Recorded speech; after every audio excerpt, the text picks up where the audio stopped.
What? It's like cool.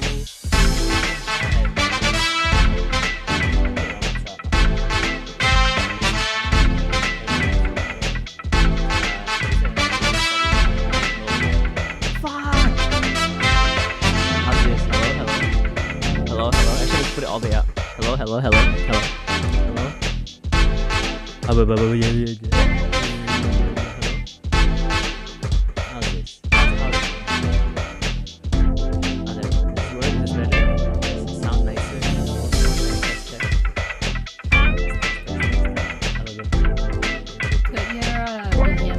Oh, true. I forgot. The BGM's like newly put on. Hello? As loud as fuck.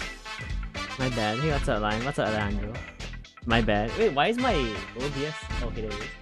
It was my bad because I put in new music, so it's a bit more fitting, right? It's not just a fucking goofy ass like smacking the fucking guitar thing. Hey, what's up, everyone? Is this better? Audio check. Test. 1, 2, 3. Audio check. Hello. That's better. What is that song? It's really good. It's like a, what's it called? Hey, Dimitri Jackson, what's up? It's a what's it called? It's a what's that word? What's that? Royalty free thingy, right? That's the correct word. From Dova Syndrome. Really nice jazzy vibe. Yeah, that's what I was looking for. Instead of the lo-fi, to go for like a little cafe, like a dark place, you know, little place in the corner. Little place you drink a little espresso at, right? Yeah, how's everyone doing?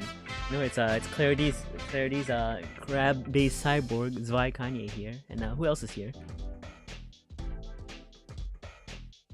Who is this on top of my head? Who are you?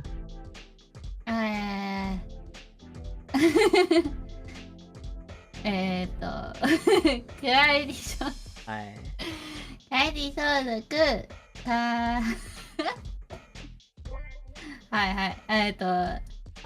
それ49に理解しているからよ。やっほー。やっほー。Hello. Oh, do you like your persona? Yeah, put it in the study music. What's up, Mr. Hello. Hazard? What's up? Okay, so let's talk about a little what I'm doing today.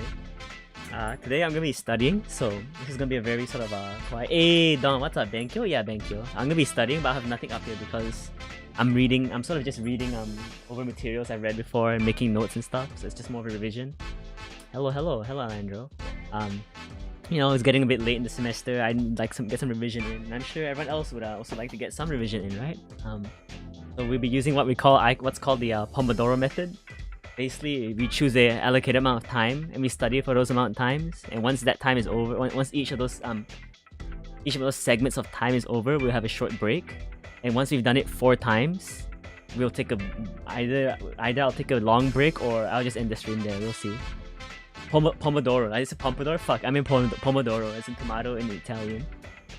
So I'm going to be taking 25 intervals of studying, 5-minute breaks in between each 25, and once I've done about 4 of those 25s, 1 hour, that's when I end the stream or I take a longer break. Okay.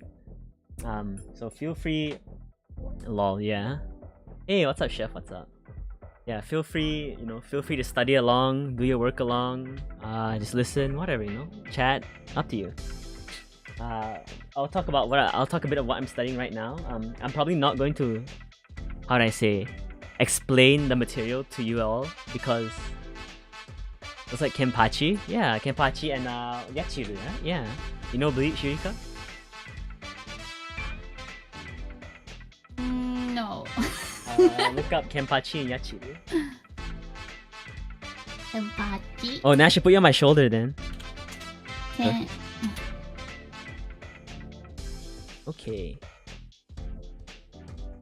Kenpachi. Kenpachi なの。Yachiru, yeah. Hey gamer, hey Ratchet, what's up? Welcome to the stream, what's up? There's no games today, this is studying, it's education, okay? Yeah, anyway, I'm not going to be sort of lecturing, I'm just going to be studying. If I do find something interesting that I'm able to sort of, reiterate to people in the stream, if I'm able to reiterate something to people in the stream and talk about it, because this is a bit specialized, it's a bit hard to talk to other people about it. If I can find something that I can talk about and makes it a bit easier, I will sort of maybe ask the chat and stuff, how you guys, what do you think of this? But otherwise, don't really expect that too much. I will try to explain some concepts, but it's not likely because it's quite sophisticated in my opinion. I don't know. Anyway, basically, what I'm studying is going to be new music. Hey, what's up, Snowflake? No, this is only for welcome to the stream, by the way. This is only for study streams, nothing else. Probably not gonna use this commonly because I do not think it fits the way I talk. You know what I'm saying? Anyway, what I'm studying today is basically professional responsibility for American law. So basically, lawyer ethics essentially. The book I'm using is called let me look. It's called. The book I'm using is called Professional Responsibility: Problems and Materials, 13th edition by Thomas D. Morgan, Ronald D. Rotunda, John S. Dizinskowski. Can't pronounce that name. I'm gonna be working on Law Boy Time. Hey, what's up, Liv? Welcome to the stream. Yeah. I'm gonna be working on what's it called? I'm gonna be working on the first chapter, which will be sort of bar admissions to the bar. So essentially, what I'm gonna be studying is what the sort of bar committee looks at when they're sort of admitting people to the bar, how they treat certain things, you know, how they look at lying, the candor, past acts and stuff like that. Will mostly be stuff like that. It's American law. Primarily, this will be based on the ABA rules of professional conduct. Hey man, welcome to the stream. Yeah, the ABA professional rules of the ABA model rules of professional conduct. ABA is an American Bar Association. I will perhaps, maybe if that's interesting, I will post a link up to the ABA rules and you can look along, because I can say that, oh, the rule we're looking at right now is this rule. Give me a sec, let me bring it up. But yeah, first, how do you know if you're lying? Polygraph, haha. Yeah, haha. You know what polygraph is, Eureka? Haha. Haha.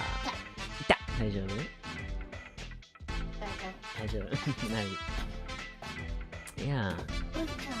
Okay, here's the website for the ABA. These are basically the rules I'm gonna be looking at. An important thing to say is that here's a disclosure, a big disclosure. I am not a practitioner. I am not licensed to practice. I am at the moment a student studying law. Any information here is purely from a studying point of view. It's not advice, and it is not any, how I say, yeah, it's not advice, and it's not perhaps it's probably not truly accurate information. Who knows, right? Because I'm still studying. But that's it. That's my disclosure. Do not listen to whatever I say here, okay? If I say anything weird, I did not give you any advice. I'm just reiterating what the thoughts, the sort of mental impressions, the opinions going through my mind, okay? Anyway, I think this will be a good start. How do you want to do this? Do you want me to... What do you think, Eureka? Should I read out the material? Should I read what I'm reading? You should do the way that you study best. So then otherwise there's no point doing this. Fair, that's true. I mean, normally I study best in silence. Like, I don't listen to music and I just sit there and study. I will look at the chat and talk. Can you hear your BGM? No. Then it's fine. Anyway, I'm gonna set I have like a little, what's it called? Could read and give us a good summary? Yeah, I could do that. Maybe each passage. That's a good idea. I'll try. Okay, so maybe when I write the notes, I will give you a sort of thing what I'm writing. Yeah, to help me organize. Exactly. Yeah. Okay, so what I have here is a you hear this? You probably won't be able to hear the ticking. I'll work on that eventually. But right now, I just want to get study. I just want to get some revision in. Here I have is a kitchen timer. It's analog. I could have used something digital, but there's something about using analog, you know? Other things I have here, I have a sort of campus notebook, the Japanese ones. It's lined. I've got my pilot custom 74 fountain pen of a medium nib number 5. I'm using Tassia, Taccia, Tassia's brand Sabi Midori ink. Nice color. That's what I'm using. That's the gear I'm using. Anyway, I'm gonna start turning it to 25, and I'm gonna get studying. You know, everyone, if you got stuff to do, do it. You can do it long. You know, feel free. Yeah, here you go, studying. Okay, now we get working.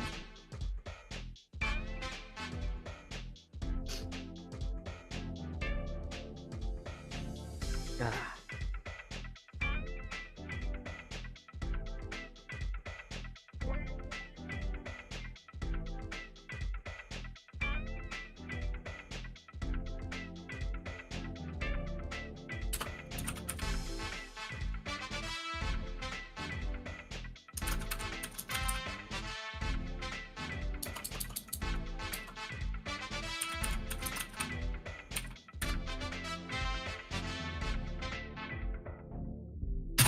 Whoa, you okay? Go Hey, ahead. welcome to the stream, Drex. Yeah, we hit in the books. We're studying. Go ahead. Okay, daijoubu. Don't worry.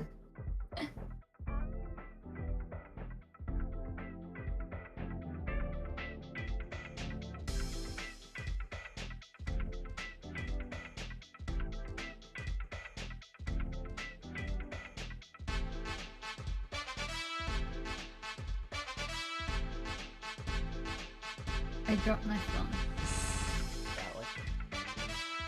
Yeah, watch out. Hi. 気をつけます。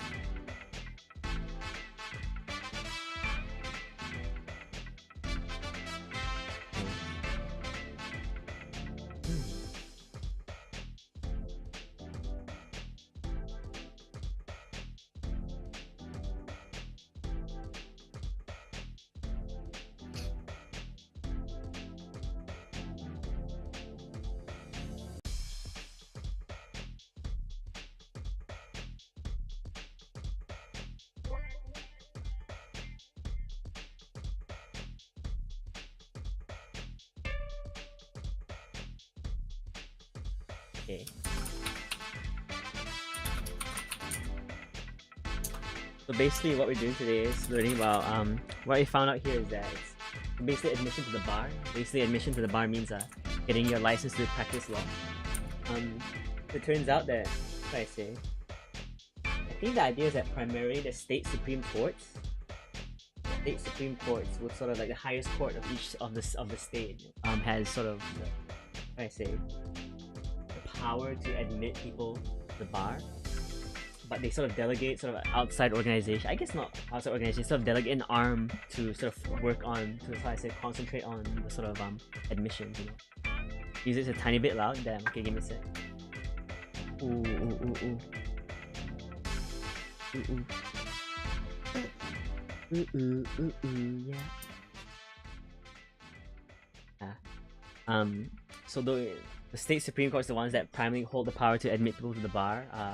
Sort of when they are looking at applications, it seems that the first thing that they look at is it says the character and fitness and your duty of candor and representation that you make in seeking bar admission. So basically that means like yeah, I know admission committee about like law boys. So basically the primary thing they look at is like your fitness as a lawyer. So are you able to properly, you know, fulfill your duties as a lawyer, to represent as a lawyer? That's something you can do, basically. Like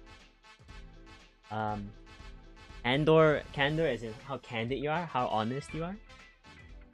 But then they look at education and knowledge required for bar admissions. And other than that, those are the sort of standard things, but there are also apparently depending on state by state and sort of federal courts, there's different requirements. So knowing America, how many states are in America? Like 52, right, Yurika? Eh? How many states are in America, do you know? No. No? There's a lot. How would I know? I'm not American. You're a labbler. I'm not American. You're a labbler. Sports?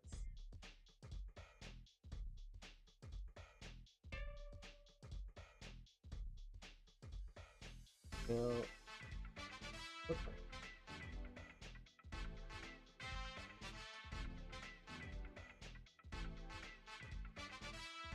In Americano, yeah. 50, oh, it's 50 states? I see. What do you wait? Hmm?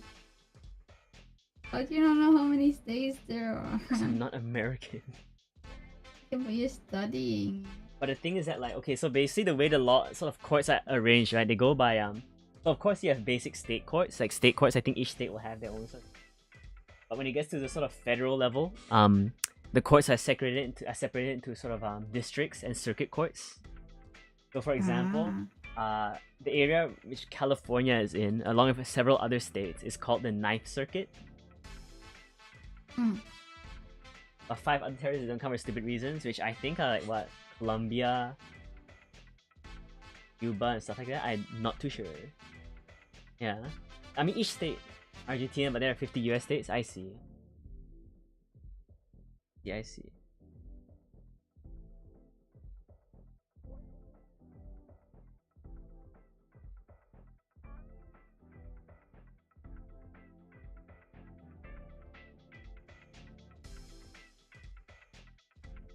Yeah, fun fact, every time I read sort of Supreme Court cases,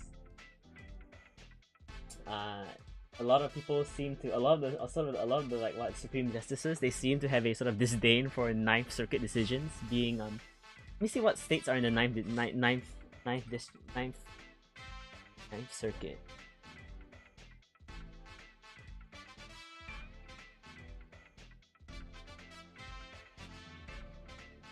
So the District of Alaska, Arizona, Central District of California, Eastern District of California, Northern District of California, Southern District of California, District of Hawaii, District of Idaho, District of Montana, Nevada, Oregon, Eastern District of Washington, Western District of Washington. It also has appellate jurisdiction over District of Guam and District of the Northern Mariana Islands. Taxation without representation. Yeah, some several states like that as well, yeah. But basically all the Supreme Court decisions I've seen, basically, a lot of them do not seem to like the Ninth Circuit. They really don't like the Ninth Circuit.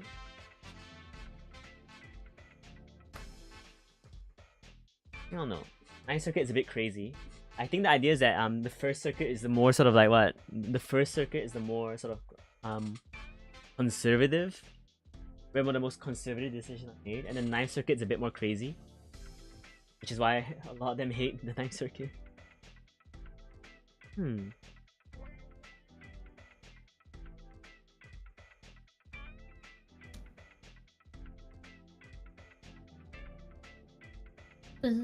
This is... Oh, we got a little problem here, a little hypothetical.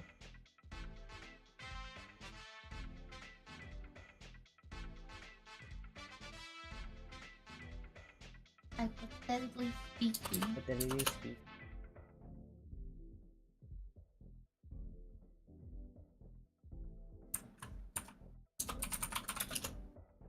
But the wacky circuit, the little California crazy.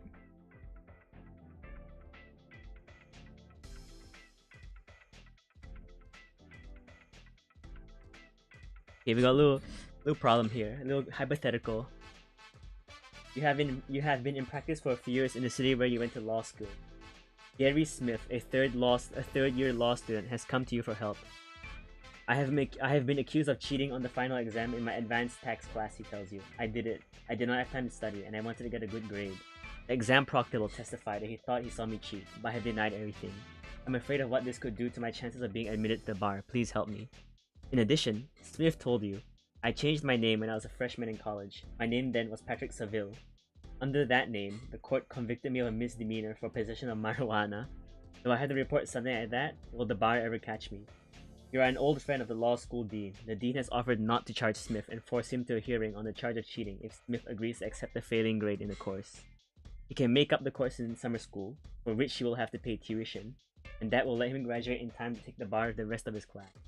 The dean also offers to agree not to disclose the incident to the character and fitness committee of the bar. Smith is happy to be able to get off so lightly. So that's the situation, and then we have a few questions for this. It says so the first questions. A. Character and fitness for admission to the bar. 1. Every American jurisdiction requires that applicants for admission to the bar sustain the burden of proof that they have the necessary character and fitness to practice law. Why should bar admission authorities in your state concern themselves with Smith's character? Basically, I think the question they're asking here is why should the bar committee people sort of look at admission to the bar. Why should they care about a character of the person admitting? I think this one's pretty easy, right? What do you think? Why should people care about people's character? People who want to be lawyers? Why should their character matter? Mm. What? What? Can't guess?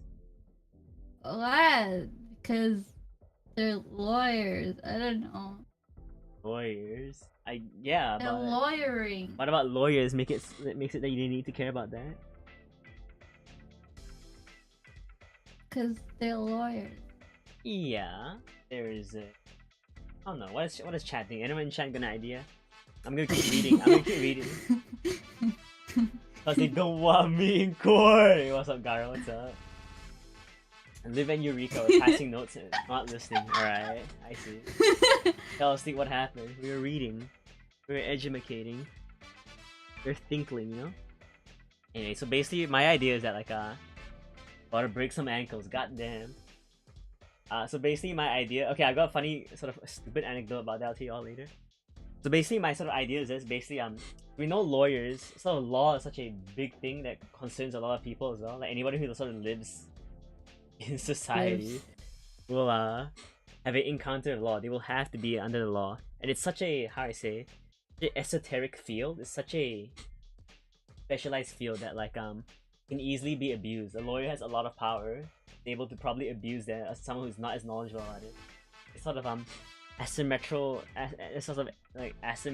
relationship of information between the sort of layman and the sort of lawyer. Hey Boba, welcome to the stream. What's up? You didn't miss anything. I'm just Lawyer reading. man. Yeah, about the law. Lawyer man.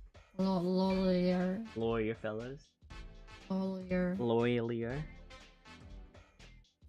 Yeah, so basically it's important that the character the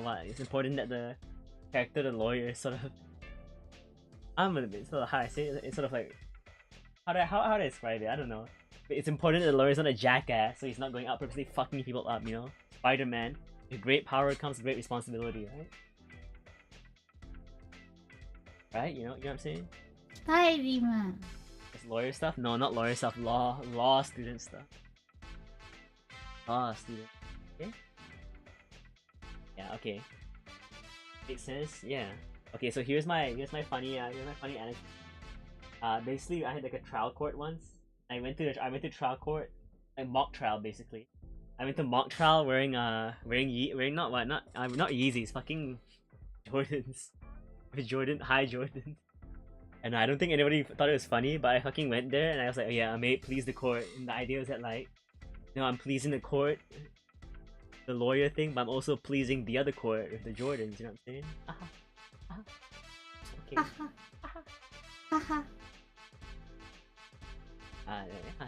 That's it. The joke. Awesome. Yo, may please the court, and then like get down and point to your Jordans. Hey, may really please the court.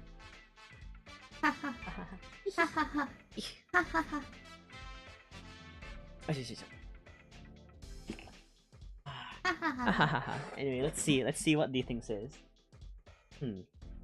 A. Restatement 3rd. The law governing lawyers, and Section 2. Comment D explains the comment this way. A license to practice law confers great power on lawyers to do good or wrong. Lawyers practice an occupation as complex and often, particularly to non-lawyers, mysterious. Clients and others are vulnerable to wrongdoing by corrupt lawyers. Hence, as far back as the first bars in medieval England, efforts have been made to screen candidates for the bar with respect to their character. The central inquiry concerns the present ability and disposition of the applicant to practice law competently and honestly. Hey, you wanna watch me sick this 3? Please don't diss on the drip. Yeah, so like I said, because the sort of practice of law, the practice of law is such a, how I say, not sophisticated, but such a specialized thing. And it's such a powerful thing as well that corrupt lawyers can easily abuse those who don't understand it, since there is a very sort of asymmetrical distribution of the information between sort of layman and... Is Phoenix Wright accurate? No, it's not. Phoenix Wright should not be allowed to collect evidence that way. You should not be allowed to talk to all those people like that. You should not be allowed to submit that evidence. There are many times he could have had a motion to dismiss hit his ass, but that never happened. But no, Phoenix Wright is not accurate. Phoenix Wright is a bit weird. But it's a fun game, I enjoy it. Yeah. S. S, yeah. Next one, B. Professor Deborah Rode goes on. The first purpose is shielding clients from potential abuses, such as misrepresentations, misappropriation of funds, or betrayal of confidences. A second concern involves safeguarding the administration of justice from those who might subvert it through subornation and perjury, misrepresentation, bribery, or the like. The less frequently articulated rationale for character screening rests on the bar's own interest in maintaining a professional community and public image. An overriding objective of any organized profession is to enhance its members' social standing, and the bar is scarcely Yeah. So earlier, similar thing, they said the first thing is to prevent the lawyer from sort of abusing their client. Second thing, basically it's a, how do I say? It's sort of how I say, so like, when they mean subverting the administration of justice, it means people who who want to wrongly, like basically bad lawyers, evil lawyers who try to get the conviction at any point, like they want to punish certain people. Let's say maybe like a lawyer who believes some kind of like maybe, how do I say? Basically they just don't believe in the normal legal process, you know, not in reasonable doubt. They be like, yeah, all criminals should get fucked, you know, kind of guys, and they'll sort of abuse the system. You gotta make sure those guys don't get in as well. Don't abuse the system to sort of go crazy, zealous of justice. That's a thing as well. And another thing, it's sort of a less common rationale they say is basically maintaining a public image. So basically, if the court were to if the sort of bar maintains a sort of high, how I say, they sort of maintain a an image of high social standing, they get respect, and the incredible thing about law as well, that while there are enforcers, people can also just like not listen to certain things and just fuck around, right? If everybody just stopped listening to the law, there's not much people can do about it. I mean, something like that, yeah. Stuff like that. Yeah, you know? Yeah. Yeah. Anyway, next thing. Next thing is a sort of how I say. Let me make a note of that first. Put crash 4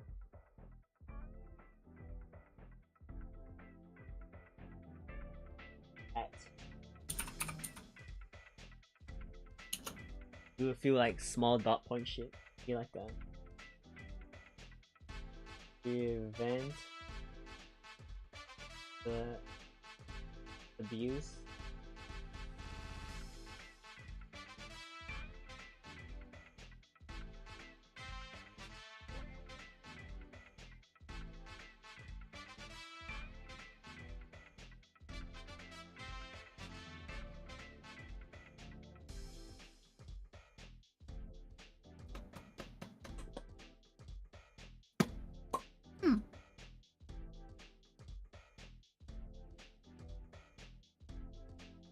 another one is preventing abuse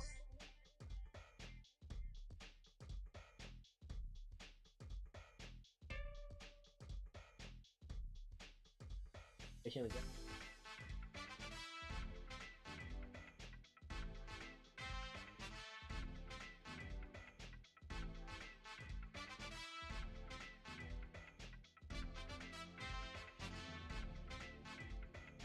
Justice. Yeah, justice.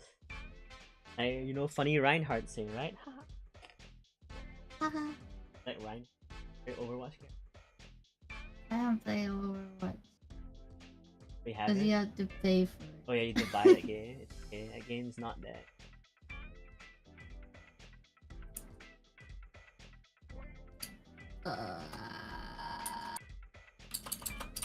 Thank you.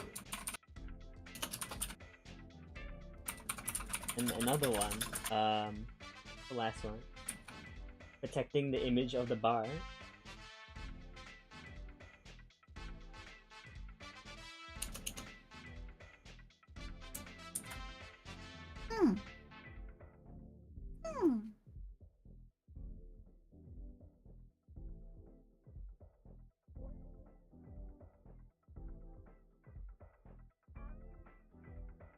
All right. Okay. This one speaks. The next one speaks directly to the question.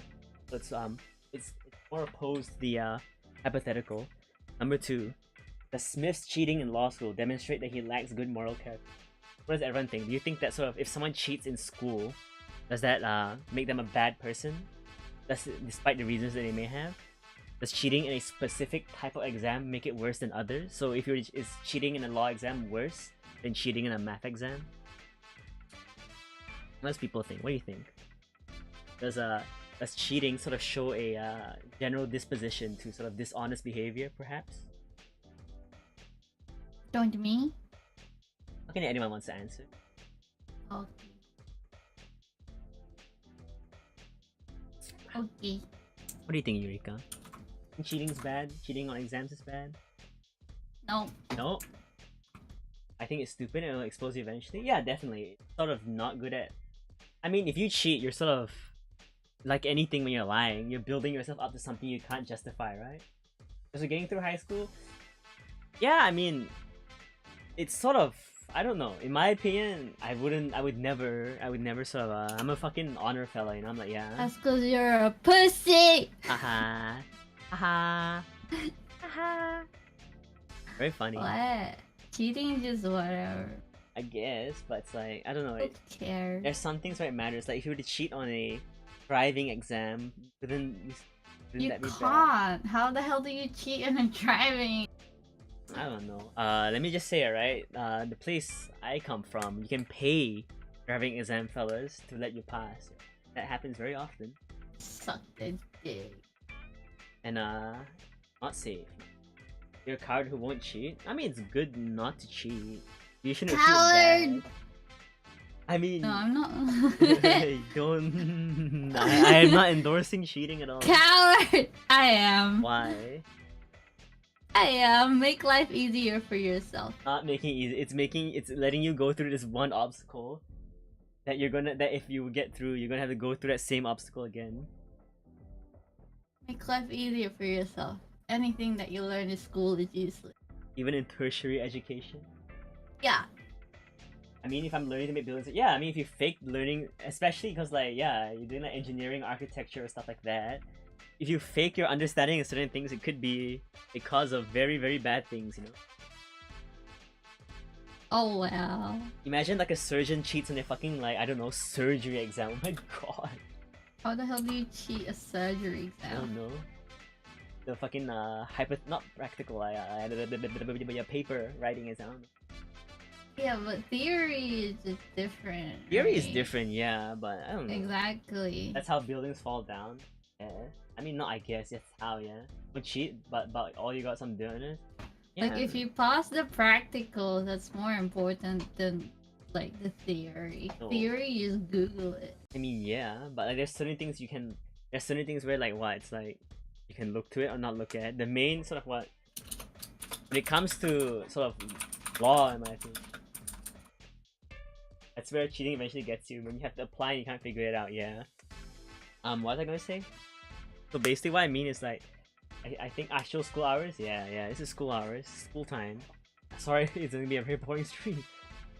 Basically, I think even more so when you're sort of being a law student and you cheat on your exams, it shows a sort of how I say, perhaps a disrespect or trivialization of the administration of justice and the sort of justice system, which would not lead well if you were a practitioner, right? You'd be a bit hypocritical. Like, Justice. yeah, justice. Especially because it's gonna be you who's sort of what, supposed to be calling out dishonest behavior most of the time. So it sort of shows, I think it does show a bit of a dishonest disposition, perhaps. But I mean, But don't lawyers lie all the time? well, it's a lot. Certainly, there are sort of strategic. Wow. That's a 5-minute thing. Oh, Yeah. What's this? Flash. Yeah. What's that one? Is that a Sentai thing? I don't know. So that's a 5-minute break, but I'll take my 5-minute break after I finish the sentence. So basically, how do I say? After I finish talking, there's a lot of strategic things you can sort of do that the law allows, but To say that is like to say that it's lying is kind of weird. You can't misrepresent something, but you can sort of do puffing, if that makes any sense. I don't know. You not know. I'm just a student. Yeah, I'll take a 5-minute break, and by taking a 5-minute break, I mean I'm gonna turn the timer to 5 minutes and just let it go. How's everyone doing? Everyone's still alive, everyone's still awake. What's up? Y'all studying along as well? Everyone studying along? Anyone doing study? I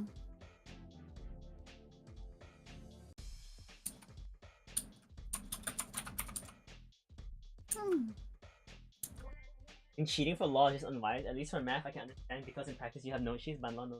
Oh, what? Like, why can't it seem bigger than what something is? Not making something bigger is basically it shows that it probably just shows like no, like it sort of something like something like that basically making a good promise. You do comms like you're 4 exciting. Ooh, good luck. That's a lot. I mean, for maths I understand because maths is pretty much it's always the same, right? All through the formula. If the conditions and the formula used are always the same, the sort of results are always the same. But a law, the sort of situation is usually never exactly the same. You get similar situations, and that's when the sort of interpretation of it becomes more important. If that's the case, how are you meant to cheat in the first? How are you meant to cheat? Well, I don't know. Maybe you bring the whole damn book in. Usually, so basically, law exams. If I bring a book in an exam, one catches. Really, I'm just really fucking smart. Sorry, when no one catches you, no, it just means you're really or sneaky. like everyone else is really just stupid. It means you're very sneaky. You're going for marine biology? That sounds pretty cool. I guess stupid eventually. Yeah. Very good. Oh yeah, that was a thing. Yeah. So basically, I don't know. You could look at someone else's paper. There's a lot of things. Buy papers. Yeah. What? You can buy papers and test answers. Yeah. And where I am, every single exam has to start in the whole country at the exact same time. Yeah. Is it like a exam committee clock or something? Like run. We have an exam committee, yeah. Oh, so especially in school, like if you sit an exam and you're doing the same paper as like someone else, for example, in a different school somewhere in the country, you're still all doing it at the exact same time on the exact same day. I see. I see. That's an interesting I say solution. I didn't wind my thing properly. Okay, let me wind it like I think. Okay. Once I by exam, you don't sit for exam class anyway. You gotta head out. Hey, thanks for coming in. See ya, Bobo. See ya, Bobo. Have a good day. Good day, good night. I don't know. I don't know. I can sort of understand when people cheat as well. It's just oh yeah, just get it over with, right? But I so like it's sort of more gross to me if it were to be something if it were to be an exam where you have a limited amount of spaces. If that makes sense. Like if you're doing an exam for sort of if you're doing an exam and they only gonna choose the people with the best marks, right? It's kind of slimy that you cheated. Don't you think? You do an exam, they only choose people with the best mark? Assuming like there's how is it like a entrance exam. Don't you think it'd be a bit slimy to cheat in that case? Yeah. I don't have justice. I only care about making life easier. Man, Eureka, you ain't got no integrity. Nope. That's pretty fucked, yeah. Big Gen Egg had multiple songs in one class.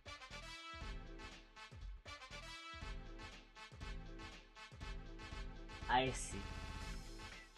We just go to a really, really big hall. There's just like a setup of chairs and I'll desks. sit there. Yeah, I used to have exams like that Yeah. as well. I don't know, because I don't know how exams are in cool Western universities, because Corona time makes it all digital. Maybe mine would be like too bad. Oh, I see, but I mean, I can understand desperation, right? I don't know. Sort of you. I mean, we all don't know everyone's story, but could you say like what? Could you also say like, oh, maybe they weren't ready because they didn't study. Like, there's a lot we don't know, right? I don't know. That makes any sense at all. Yeah, people are generally like nice. They assume the sort of nice situation first. Like, could very possibly that they just did not work, right? No. That's like 100 people. I don't know. I've joined in undergrad. I had a lot more. I had bigger classes than my postgrad. Remember undergrad, like we just sit in the classroom and do exams. So that's how it is. All our exams are formal in halls and stuff. Unless you have special permission, sit in a classroom, get more time. Is any postgrad powerful? I'm alright. I'm just very Age docs. yeah. Age docs. Perhaps. Anyway, 5 minutes over. 5 minutes over. 5 minutes over. Okay, back to studying. Back to the books. Hit the books, fellas.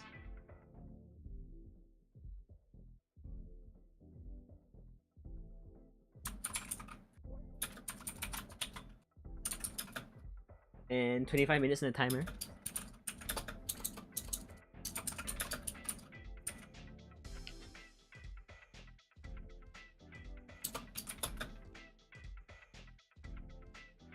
You hate to take time for college, but online sucks. Wait, postgrad if you've gone high enough? I mean, don't do it unless you want to do postgrad. It's an investment. It costs a lot. I don't know. I think academia is very good. I enjoy the sort of conversations I can have in postgrad. I really do enjoy it. I think they're very very how I say, productive conversations. Yeah, I don't know. You're a This nerd. I guess I just sort of enjoy. I do enjoy Study. talking. Okay. I talk to chat. Yeah, what does everyone think about online Can't. classes? You're on clock. Yeah. I mean, I can pause through conversation, right? I don't know. No. What do you think of online classes? I think they're sort of okay, but I understand people have difficulties with it. You know? I never went to any lectures. I watch YouTube videos 2 times speed It's very so I could learn twice as much. out on break. Okay, alright, fellas.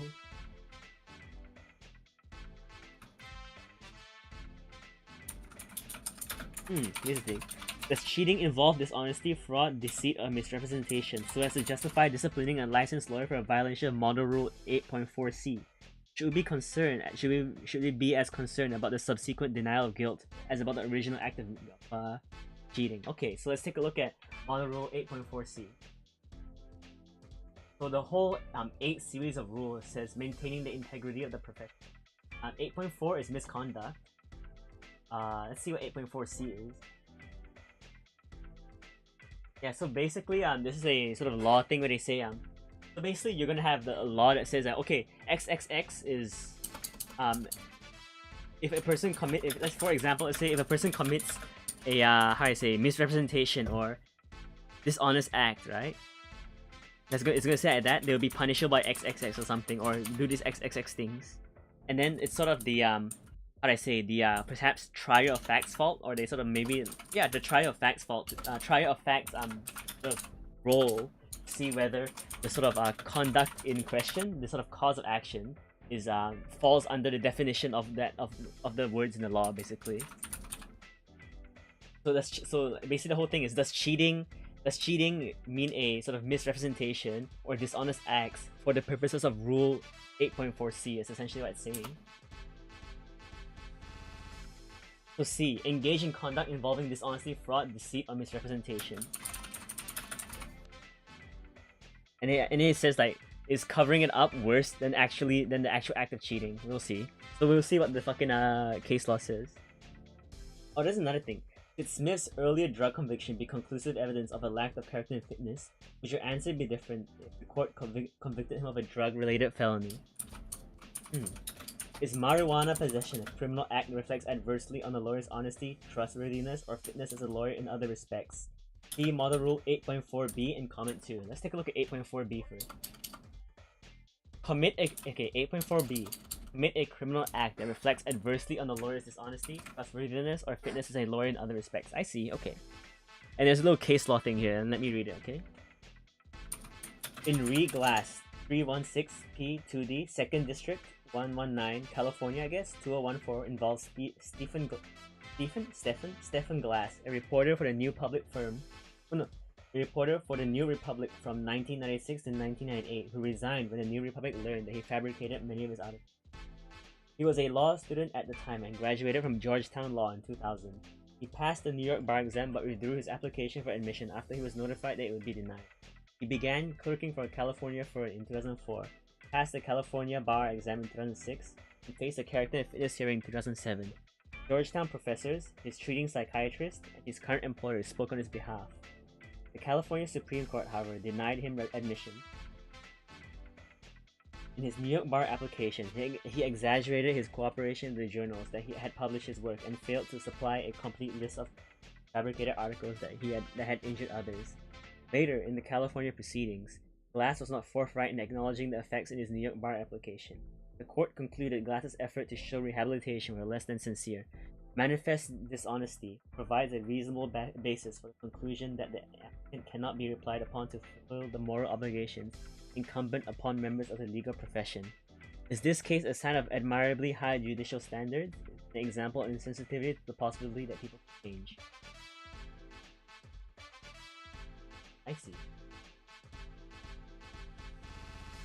Drugs is not a big deal, shouldn't affect anything?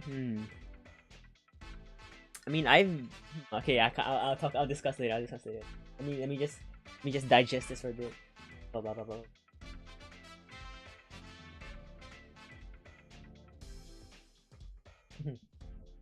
So basically, they're just saying here that the fact that he lied was a big enough deal about it, you know.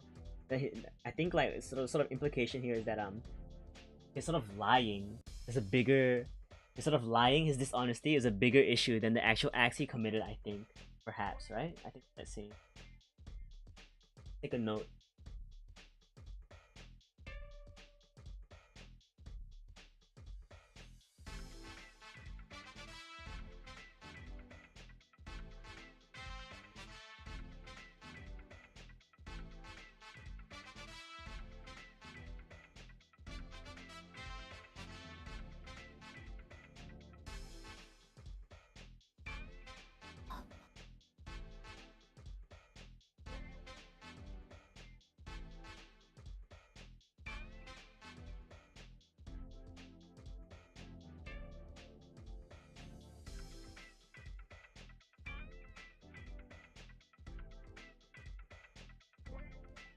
E.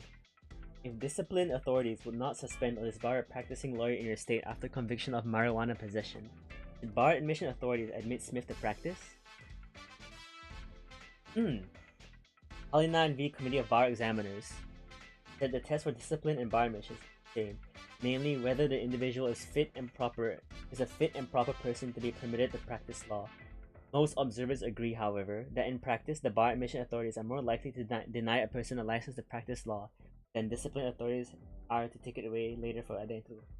Okay, so basically what they're saying is that some conduct that will deny you a bar application will not get your sort of bar license revoked from you when you're practicing.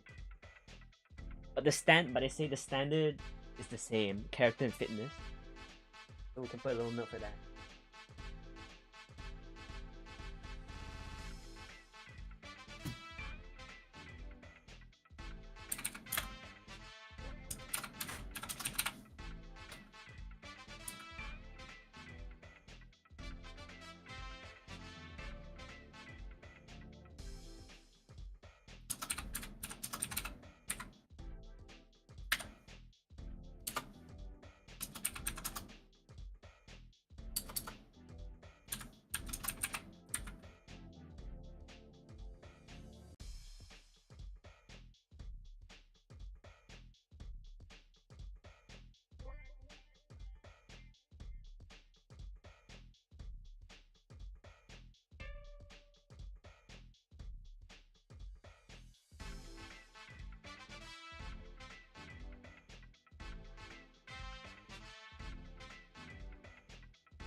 あ、大丈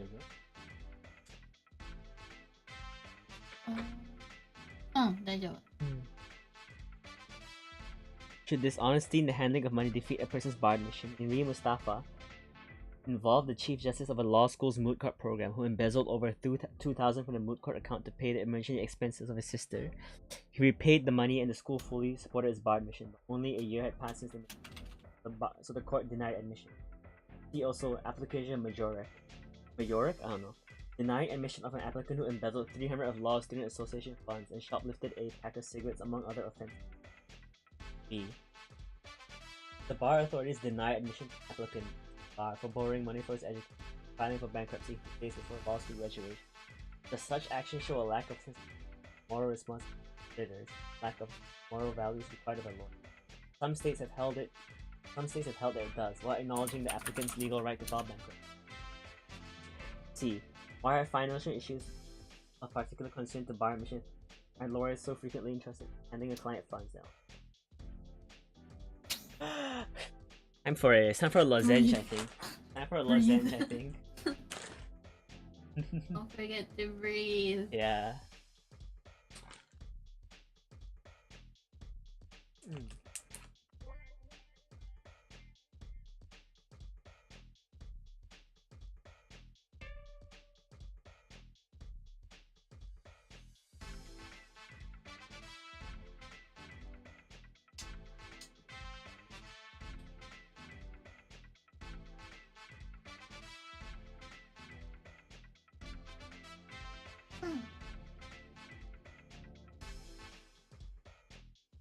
Note.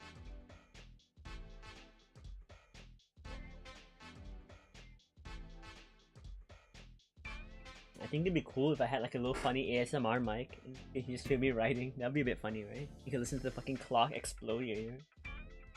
God.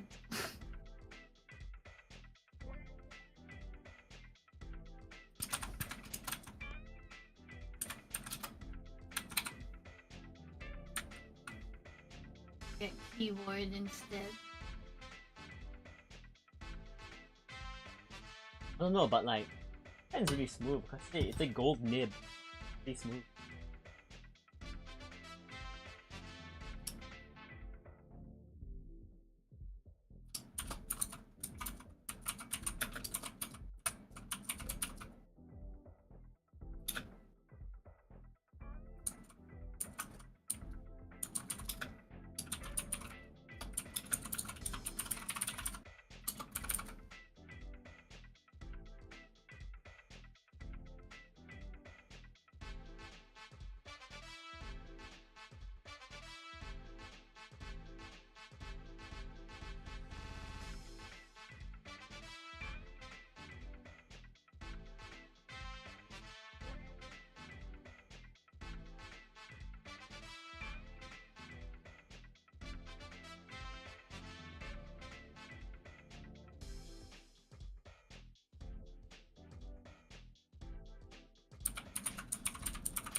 4. Should there be a statute of limitations on how long prior incidents can affect current bar admissions? Note that some of Smith's problems occurred when he was a freshman in college, years before his graduation from law school. Did that make a difference? Hallinan v. Committee Bar of Examiners Supra. Supra means, I think Supra means like above or something, right? I remember.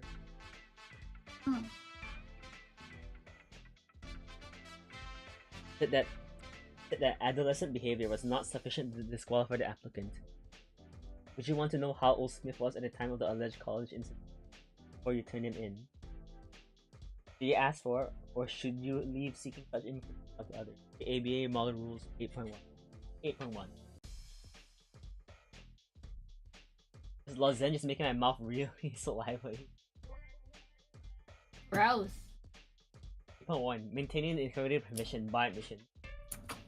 Oh, it's bar admissions and disciplinary matters. An applicant for admission to the bar or a lawyer in connection with bar admission matter shall not knowingly make a false statement of material fact or fail to disclose a fact necessary to correct a misapprehension known by the person raising the matter, or knowingly fail information from the admission, except that this rule does not require disclosure. Why is protected by Rule 1.6. We'll look at 1.6 next time. Thanks, gavel grows. Yep. Why don't you pin your thingy link?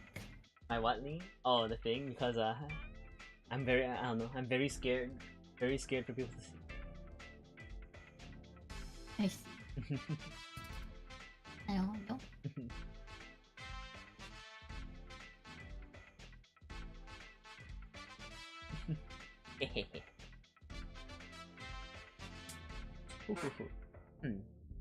Basically, adolescent behavior is not enough to deny an application.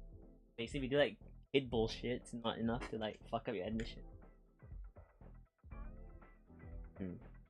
What counts as adolescent behavior?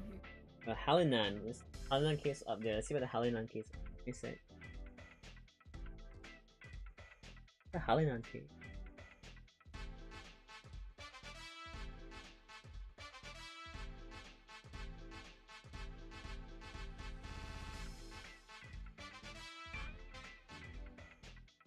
Oh, but the Hallinan case didn't say what it was. It's just saying the standard is the same.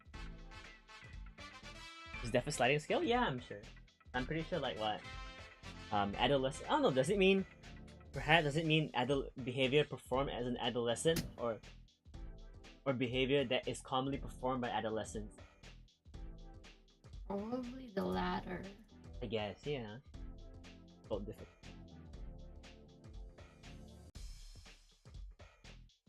Take a note though.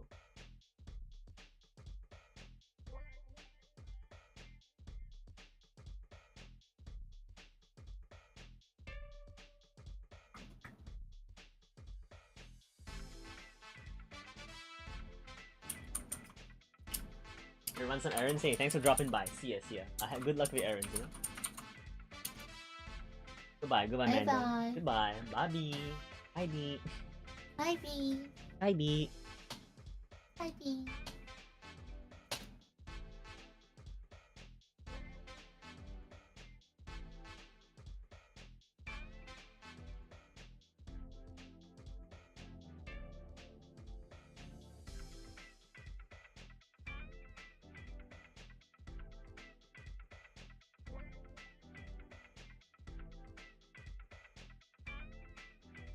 What do you cut the vendor? Yeah, it makes sense. You spray some graffiti. That's probably just like some kid shit, right? Graffiti. Have you ever stolen anything in your life? Have you ever stolen anything in your life? Have I? I think as a kid, I fucking like what? As a kid, I stole like a toy before from like my.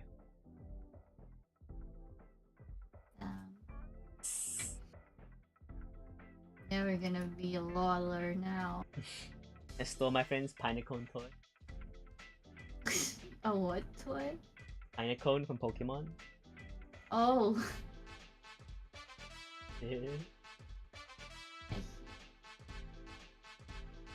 SA? What's the big SA? Oh, okay, now I know. South Africa. No, I know.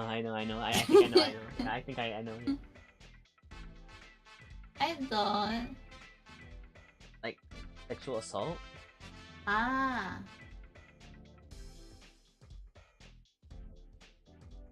That's not really petty. I It's guess. not. That's why they're saying should probably stick the record. Should is the key word. I mean, regardless, if you're a adolescent, you commit certain crimes. You're. I think when you turn 18, your record gets wiped, like that. Must differ from country to country. Yeah, right? I'm sure. That's what it was. I don't.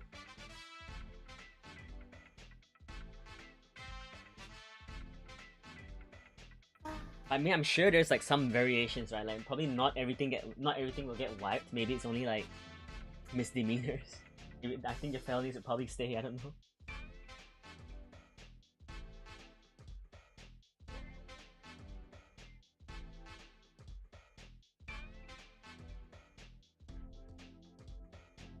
Throw some candy when you're 4 and dad called cops on you. Jeez, scary.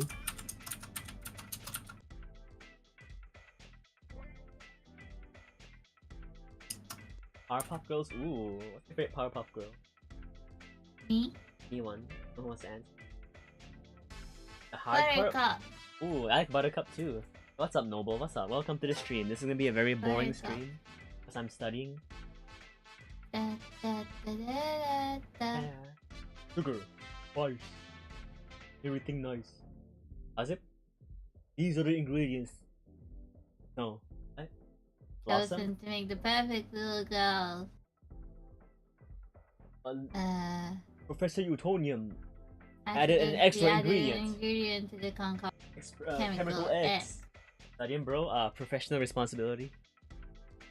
Same haircut, Because the Powerpuff Girls were born. Ah. Both of Bubbles and Buttercup. Dedicating their lives fighting crime and the forces of evil. Kawaii. Da, da, da, da, da. I don't know if I got it right. Yeah, I think you probably did. I don't know. You're studying professional.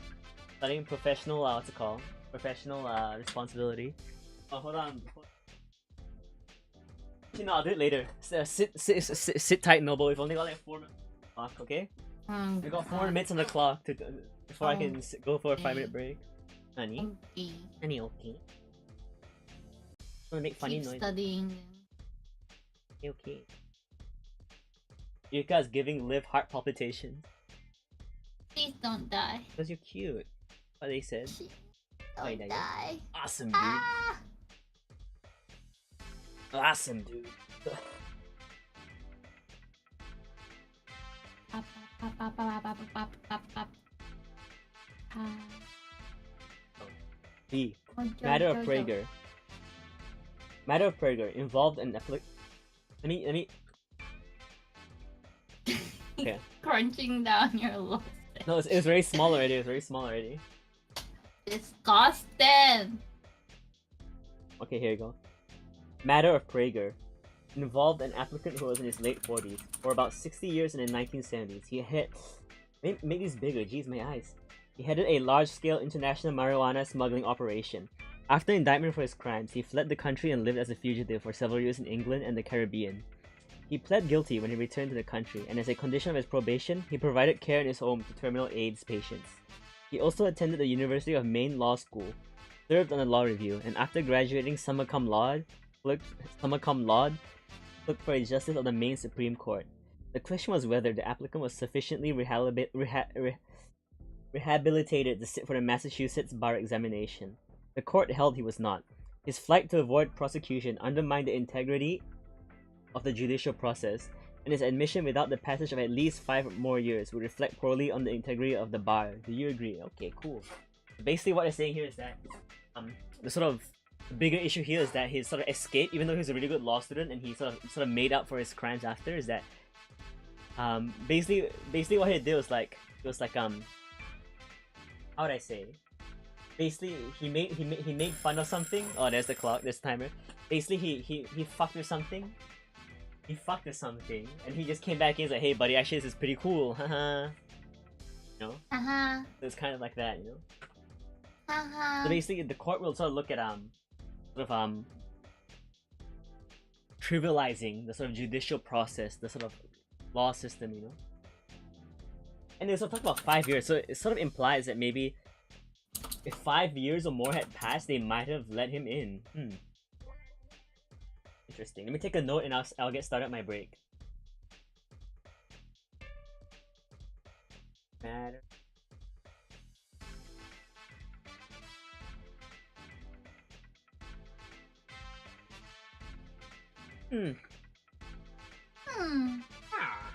Oh wait, that's like in Minecraft.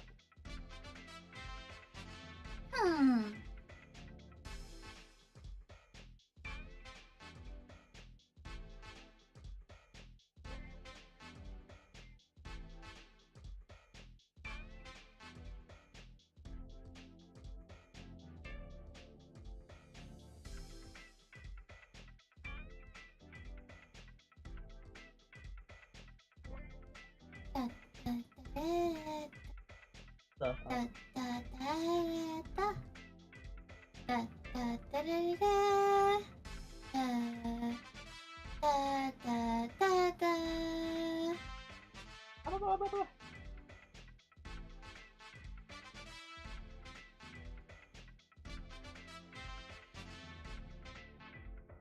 Oh, is the Firefly City called again? like Metropolis or something? Metro Town? I don't know. City of Townsville. I think that's it. Yeah, I think it was. You remember Major Man? No. On the episode of Powerpuff Girls. Is it? Like the fake I hero. remember. I like the Rowdy Rough Boys. You like the fucking, what's it called? The like purple motherfuckers, man. Purple one? That fluffy guy. The Green Gang? Oh, the like hillbilly one. Like the What? I don't I remember. Okay, let me take my break now. Let me set the clock to 5 minutes. Enderman PP. Yeah, the Rowdy Rough Boys. They're cool. Fuzzy lumpkins, yeah, those creatures. Remember? Oh yeah.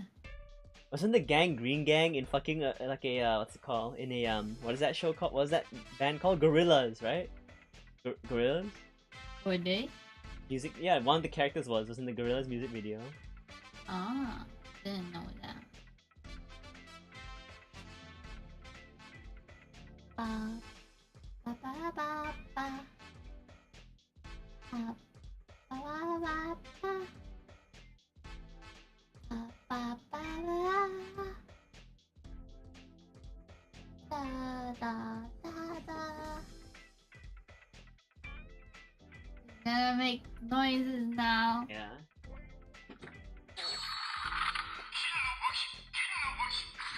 It's probably very fucking loud. Gold or silver? The buckle. I don't have the buckle. I don't have the buckle on me right now because it's still in the box. But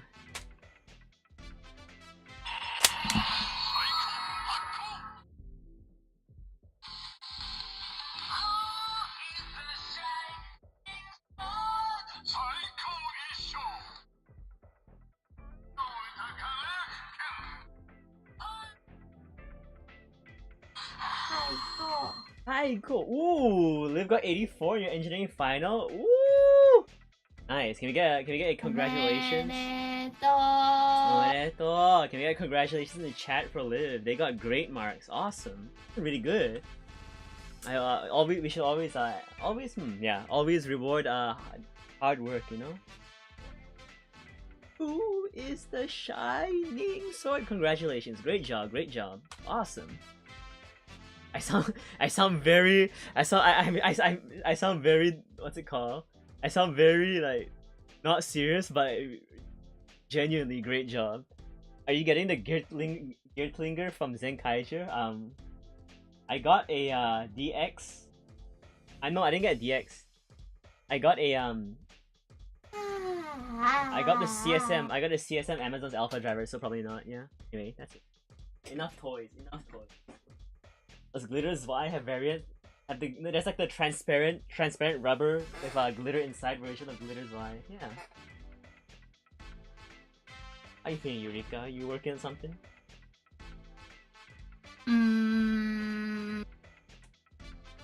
Yeah. Yeah. Yeah.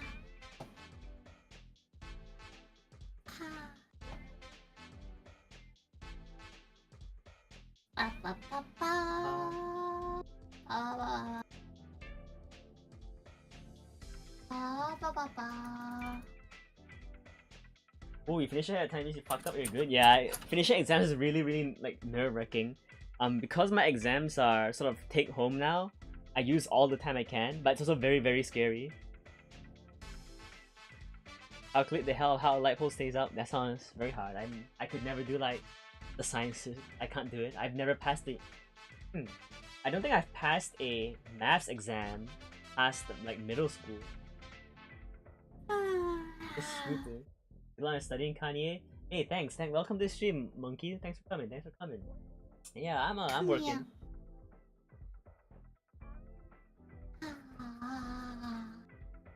I'm more of a man of words, you know. Nemi.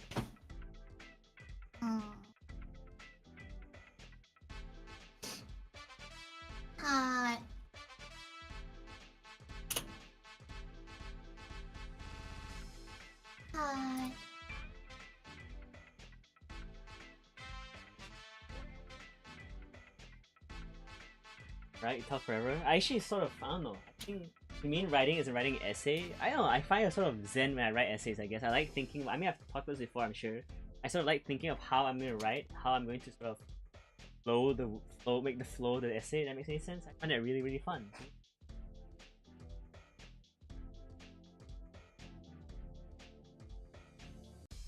Very fun. Something very zen about it to me. I don't know why. I guess. Oh, that's. Okay, let me take a sip of water. A sip of water. Sippy. Hello, Schlippy.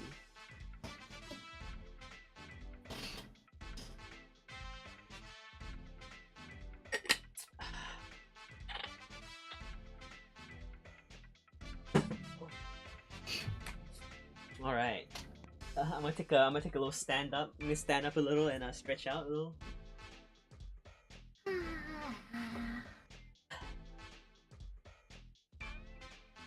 You know, gonna stretch the fucking biomechanical muscle.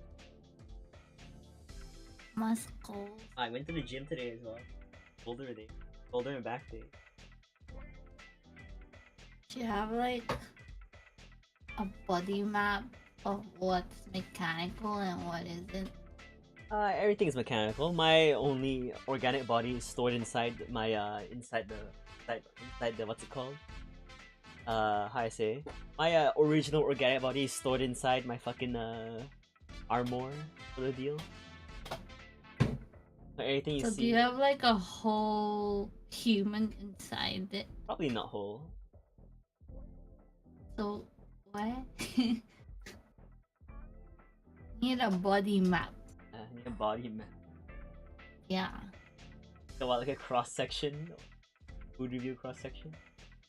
No. Don't understand. Is it like a what? Like those like posters in the doctor place? Yeah. Oh, I see. Okay. Yeah. Like a little. No, I want one that's like a little Vitruvian man. You know the Vitruvian man? The guy with the loads of arms? Yeah. Why? You only have 2. It's that big meat brain. No, but the whole idea of the arms, but the whole idea of the Vitruvian man is to show the beauty of human proportions. Like an artistic thing.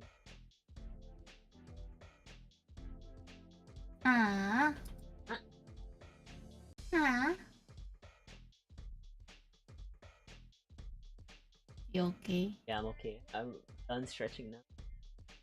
Day 2. Hey, welcome to the scene, Nostromo. What's up? How you doing? How you doing? Oh, you're good. Okay, well, basically, I'm not gonna talk a lot. I'm studying. Eureka wants dissection. Yeah. You done dissections before, Eureka? Yeah. On frogs, rabbits, Frogs, awesome. lambs. Lambs. Oh, sheep. Oh, I don't know. Lamb. No, I mean sheep. like, I don't know. I didn't imagine you have such like a big, do dissection such a big creature. Big frogs, rats, lab rats. I feel bad for them. I have to kill them already. Like, You just punch them to death. knock them out. Geez. Oh yeah, I was considering setting up.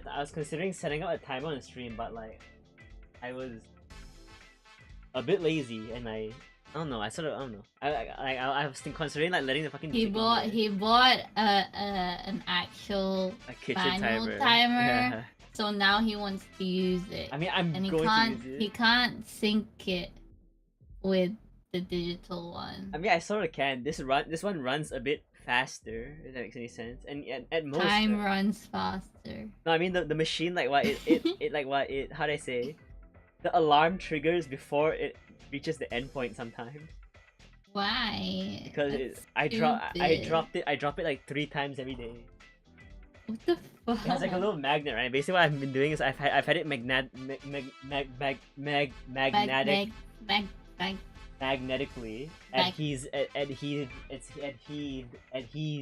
adheres to my fucking desk leg.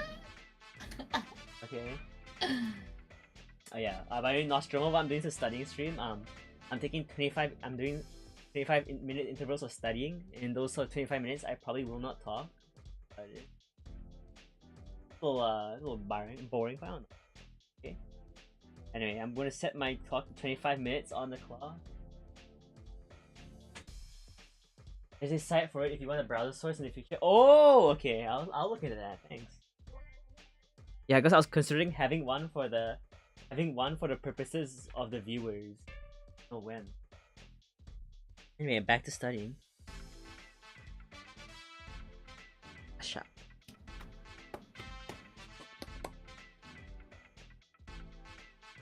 Historically, the principal concern about the character and fitness requirement has been its potential to deny bar admission based on political beliefs rather than character. In the 1950s, for example, it was the principal basis for denying members of the Communist Party admission to the bar. Is there a risk of that misuse of the requirement today? Fuck your link so you cannot send. Ooh, don't worry about that. That's alright. I don't know. You don't know. YouTube's kind of funny, I guess. That's okay though. Thanks for send. Oh, you mean the fucking timer? You could I don't know. Oh, you could DM it to me. Up to you though. Don't feel pressured. I could look for it myself either way. I think. In re-converse, involved an applicant who engaged in bizarre but non-criminal behavior while in law school. The student wrote to the state Supreme Court and prominent federal judges to criticize his appellate advocacy teacher. When he got in trouble for displaying a photograph of a nude female's backside on his law school carrel, he raised a First Amendment charge. Later, he sold T-shirts with a nude caricature of his law school dean shown sitting astride a very large hot dog with a caption, "Astride the Peter Principle." The court denied him admission to the bar, saying the threshold question we must answer is whether conduct arguably protected by the First Amendment can be considered by the Commission during an investigation into an applicant's moral character and fitness to practice law. We answered this question in the affirmative. The court declared abusive, disruptive, hostile, intemperate, intimidating, irresponsible, threatening, or turbulent behavior is a proper basis for the denial of admission to the bar. Do you agree? Don't break? Okay, thank you. Appreciate it. Let's see. Okay. Yeah. First Amendment content can be considered.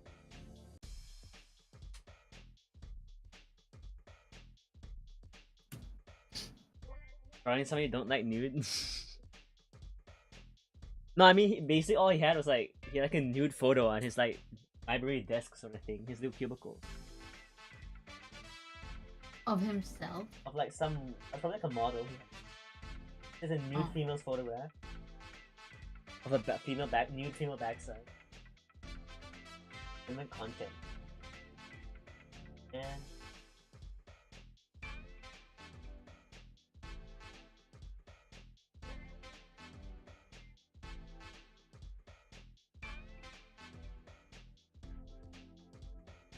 oh, the hot dog, I see, yeah. It's a bit goofy.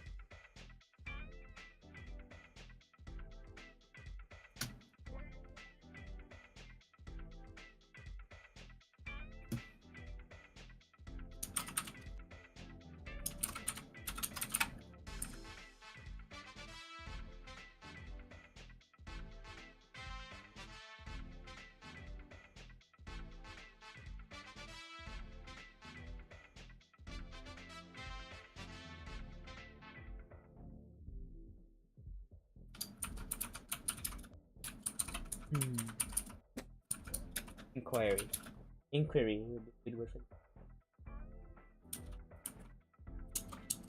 Okay. Oh, I should put the case name in Reconverse. What is Reconverse?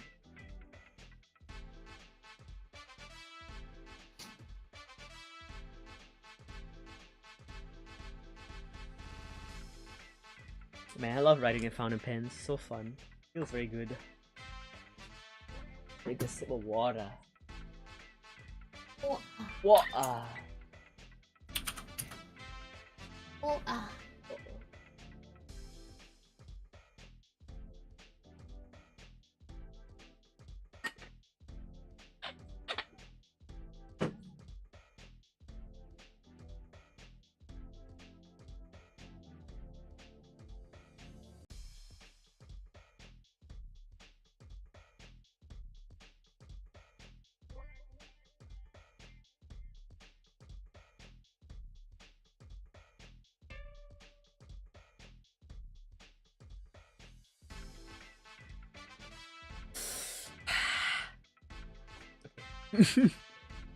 In Re-Hale, the denied sub-nom, Hale v.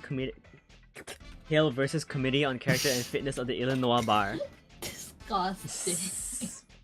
Mafia and tired. Involved Matthew Hale, an outspoken white supremacist who founded a church to espouse his beliefs. The Illinois Character and Fitness panel held that in lawyer regulation, fundamental truths of equality and non-discrimination must be preferred over the values found in the First Amendment. Thus, the panel asserted if Hale were admitted to the bar, he would be on a collision course with the rules of professional conduct. The Illinois Supreme Court refused to review the Character and Fitness panel's opinion, thus affirming its denial of admission. In dissent, Justice Hapel argued, committee seems to hold that it may deny petitioner's application for admission to the bar without finding that petitioner has engaged in any specific conduct that would have violated a disciplinary rule if petitioner were already a lawyer.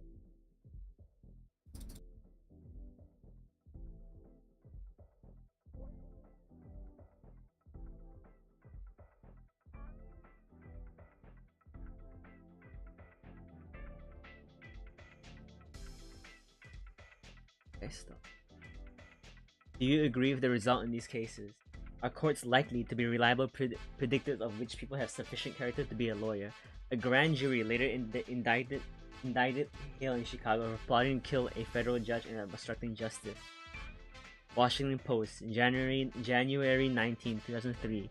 A2. The jury found him guilty and he is now servicing a 40-year sentence. Does that confirm the wisdom of earlier denying admission?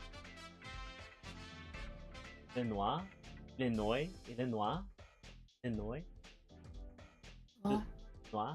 How do you pronounce Illinois? Illinois? Is it not Illinois? Illinois? Illinois? I thought it was Illinois because like Noir? it's like I thought it sounded like I don't know, maybe I'm stupid. French. Is it actually how French reads? French. Illinois. Illinois? Fuck. Ah! Why did I say Illinois? Oh my god. It's French. Is iOS in French actually pronounced noir? Am I being crazy? Like Noir is noir, What? which is French for black. but like Dubois is like Dubois, right? Shit. Du Bois? Dubious. I don't know. Huh? Illinois. Shit. Whatever. We're studying a different thing here. That does not matter, I guess.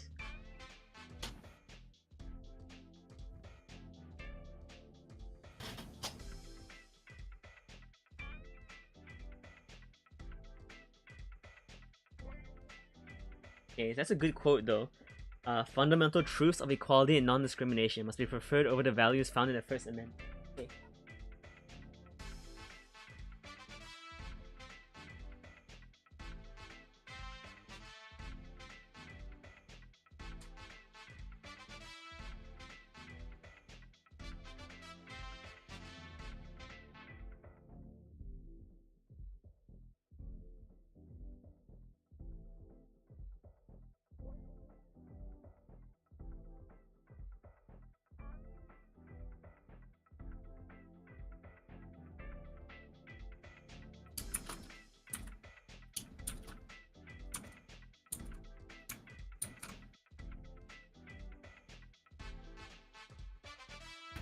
I have such bad writing posture.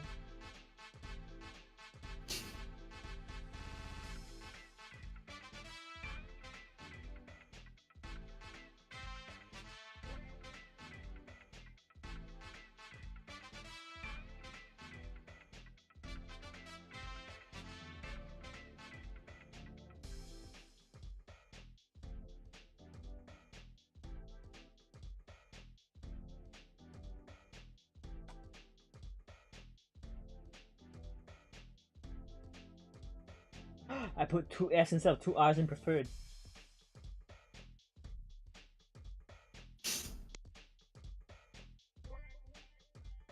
Oh no. Fuck that. Oh no.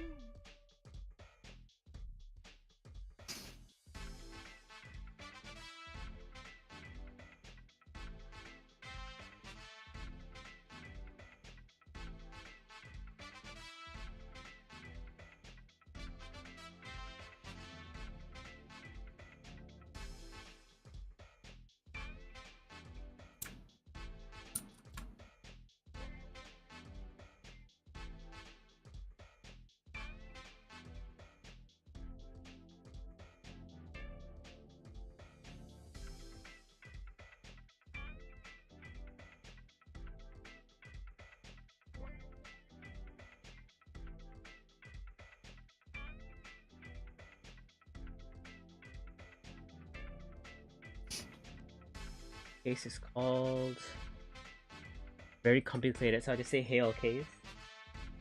The curious case. Curious case of terrifying case. The bizarre case.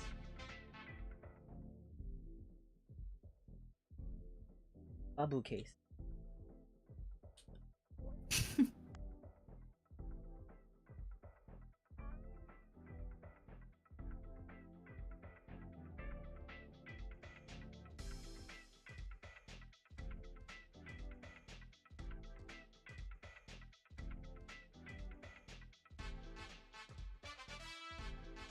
Okay, B. Candor in the application process. Okay, let me just write a little thing to say.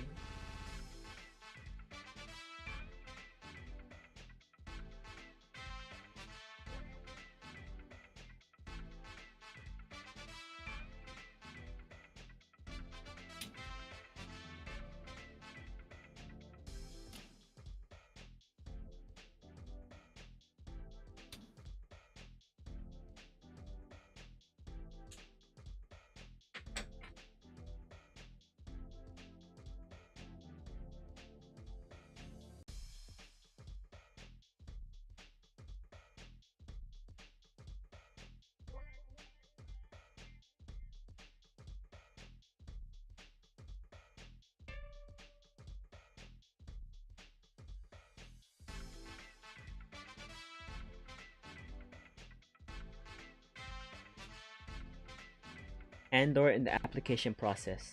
How candid must bar applicants like Smith and their supporters be in the application process? Authorities may be more likely to deny an applicant admission, covering up his or her past than what they... Okay, start from the start. Hey, welcome to the stream, Miha. I'm studying, so I'm gonna be very quiet though, but I'll be reading, I guess. Okay. Authorities may be more likely to deny an application admission for covering up his or her past than for what that past contains. Attorney Grievance Commission versus Myers, for example, disbarred a lawyer for lying on his bar application about the number of traffic tickets he received, even though the driving record itself would not justify denial admission. Is such an approach by admission authorities reasonable? Is it likely to be inevitable? In Zbiegen, I don't know how to read this. Zbiegien.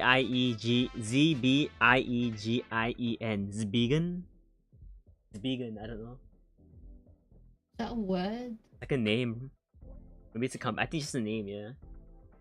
In Vegan. Yeah, Zbiegen. In Zbiegen, rewarded honesty. A bar applicant admitted he plagiarized several pages of paper in a products liability seminar, but said that he was under great stress because of work pressures and injuries that his wife had suffered. Petitioner received an F in the course, but he had enough other credits to graduate. He reported the incident in his application for admission to the bar. Although the court held that a single incident of misconduct could result in denial of bar admission, this applicant had received enough punishment for the misconduct and now showed remorse. Thus, the court admitted him to the bar. I see. Ooh, baritone reading is good in background. I would not describe my voice as baritone. What's baritone mean though? Deep? I think so. My voice isn't that deep.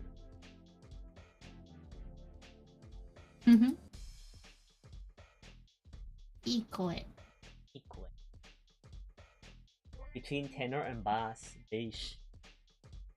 Oh, that Megan Trainer song? What? Trainer? Trainer? How do you spell it? Deepish, yeah?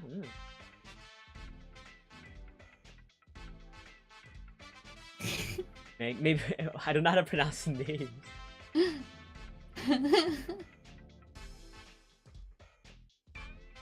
Tenor. Wait, did I say tenor wrong? Tenor?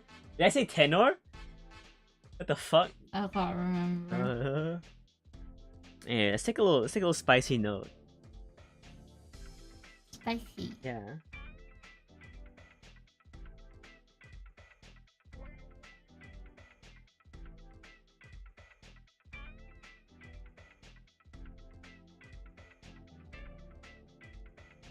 Oh, Dawn. Good night.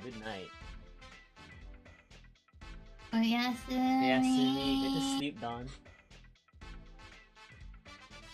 Good to sleep, fella. Adios. Spicy little note, a spicy little pen. Yeah. That's pretty nice. My papa got it for me. It was pretty cool. Papa. Banana. Papa.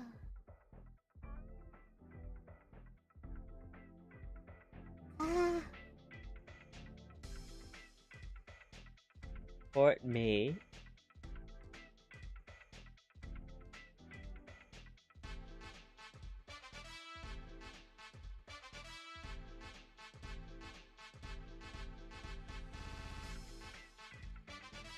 Nine.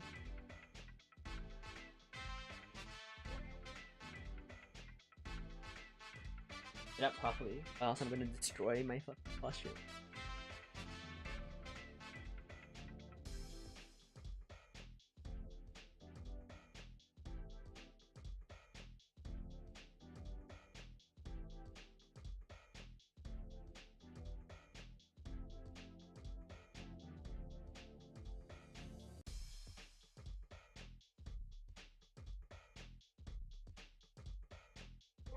Covering up there.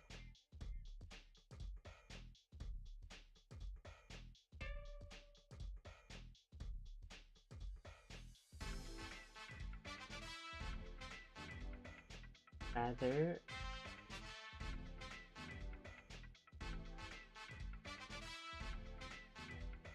What?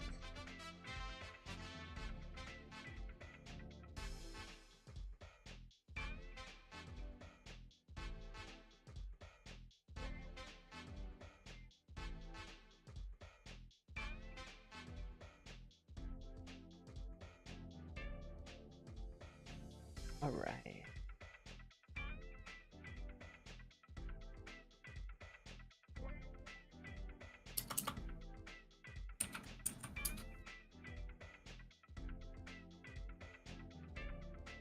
Candor may even be rewarded.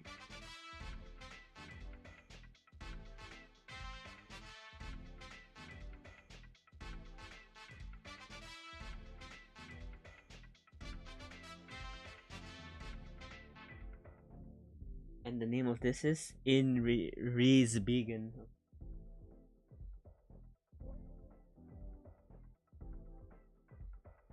The Vegan.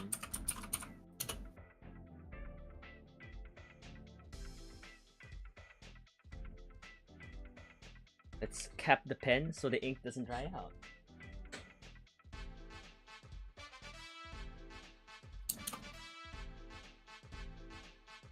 But candor is not always rewarded. Application of Taylor. Application of Taylor involved an applicant arrested for shoplifting. The trial court dismissed the charges when the applicant denied he intended to steal the item before the bar committee. However, the applicant made a clean breast of things and admitted that he really had intended to steal, rather than commend his current honesty. The committee denied him admission for his misleading testimony in the criminal case. Are you troubled by the result in Taylor? Are you relieved that the dishonesty came out in time? What is its message to bar applicants about how safe it is to volunteer incriminating information? Take a close look at Rule 8.1b. Is honesty all it demands? What does the rule mean when it requires bar applicants to correct a misapprehension known by the person to have arisen in the matter? Assuming you have tried to be completely honest, are you likely in most cases to know whether bar admission authorities have misunderstood what you told them? Should you read communications that you get from those authorities very carefully to be sure to avoid letting misapprehension?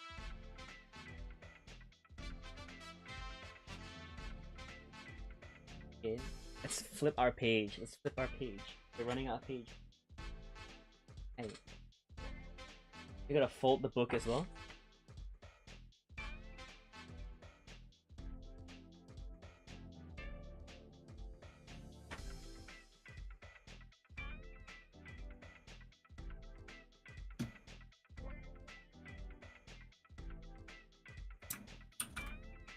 Isn't lying in court? I mean, this isn't about in court. This is a professional responsibility. But yeah, lying under oath is illegal. It's perjury. Yeah.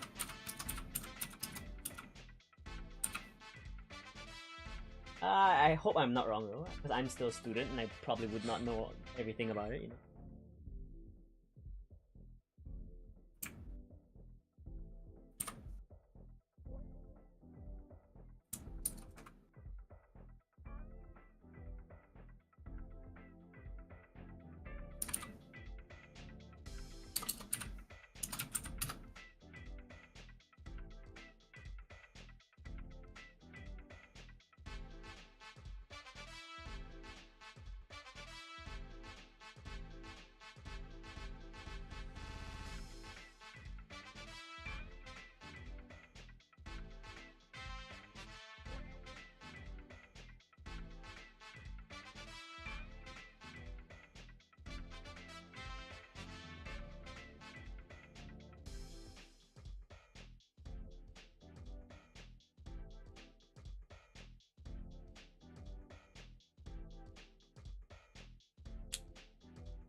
A sip of water.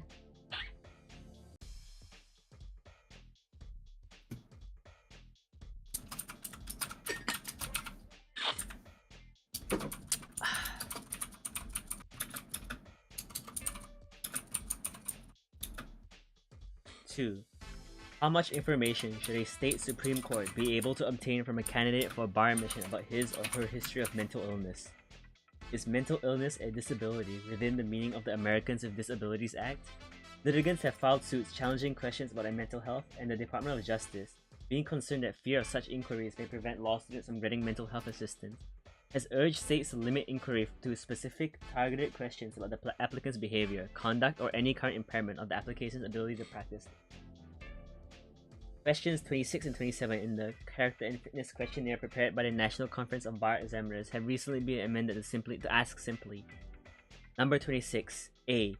Do you currently have any condition or impairment, including but not limited to substance abuse, alcohol abuse, or a mental, emotional, or nervous disorder or condition that in any way affects your ability to practice law in a competent, ethical, and professional manner? B. If your answer to question 26A is yes, are the limitations caused by your condition or impairment reduced or ameliorated because you receive ongoing treatment or because you participate in a monitoring or support program? If your question to question 26A or B is yes, complete forms 7 and 8 for each service provider. As used in question 26, currently means recently enough so that the condition could reasonably affect your ability to function as a lawyer. 27. Within the past 5 years, have you asserted any condition or impairment as a defense, in mitigation, or as an explanation for your conduct in the course of any inquiry, any investigation, or any administrative judicial proceeding by an educational by an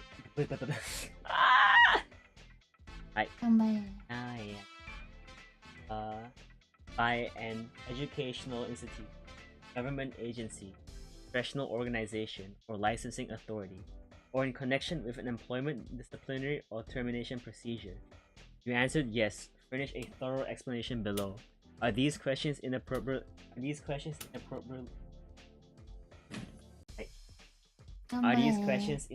inappropriately intrusive?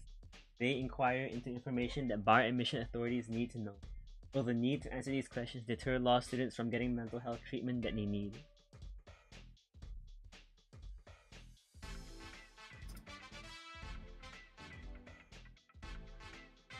Language hard? Yeah, language.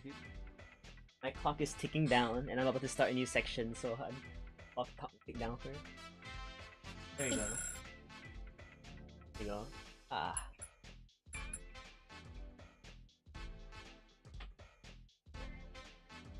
Okay, let me flip my clock to 5 minutes and we can take our 5-minute break. Okay, there you go. They seem fair? Yeah, I think they seem fair, definitely. My opinion, but I mean, arguably, there's some ways you could interpret it as not being fair. I don't know. I think it's fine. I don't know. Because sort of, yeah, definitely. As well as saying that like if the sort of if your sort of mental disability or whatever that's sort of required of this question is sort of, how I say, enough of a reason for you to, how I say, to mitigate any claims against you in the court or sort of investigation, then it's definitely more than enough that it could impair you in certain. I think, yeah, I think it's fair.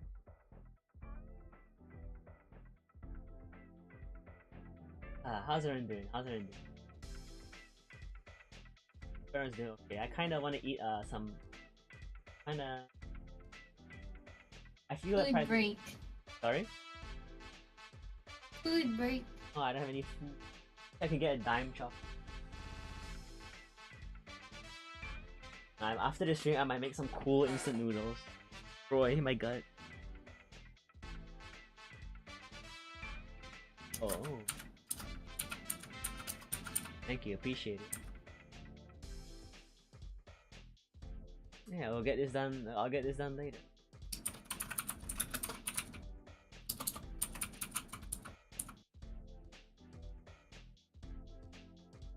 How's it studying? It's going okay. I've got some notes done. I've got some decent progress. Welcome back. Welcome back from your nap. Glad you're taking some sleep. We're on our 5-minute break at the moment. We're on our 5-minute break at the moment. I'm talking about making instant noodles after the stream.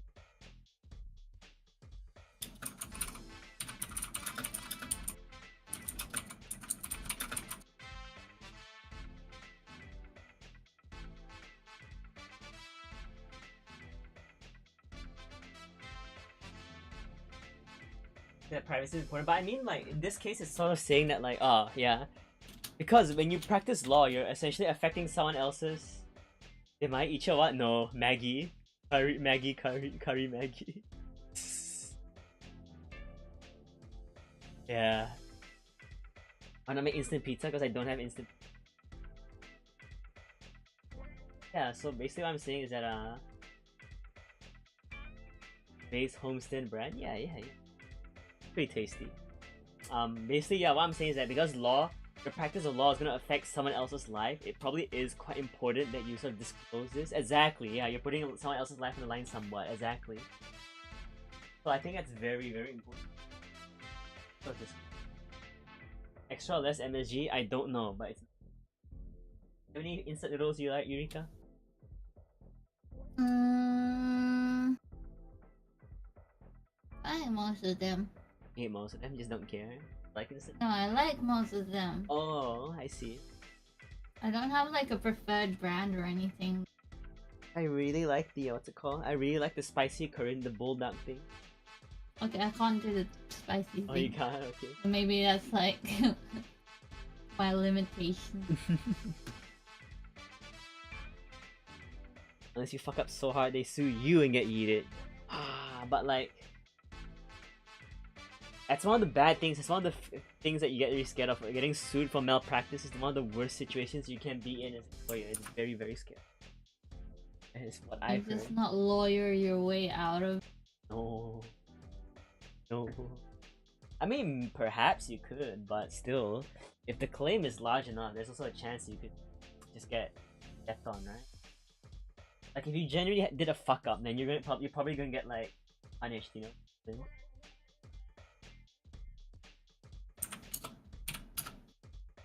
I mean, if you fuck up bad enough, right? It's probably justified, right?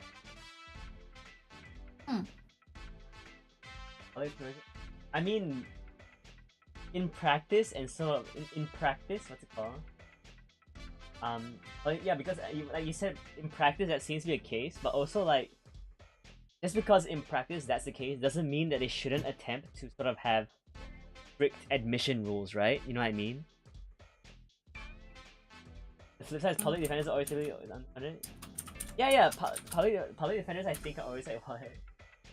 Public defenders I think typically have like a bad image as well, in my opinion. That public defenders are probably the best person for you on the case because they probably have so many more. They probably like handle so many more cases. Any firm fella. So yeah, there's a reason to me take ethics. Exactly. Yeah, like I said, public defenders are probably one of the more experienced lawyers in that they will encounter many more cases than most sort of firm lawyers. That's a clock. I'll talk a bit more. But they sort of get a bad rep because they're public defenders. No, kind of sucks.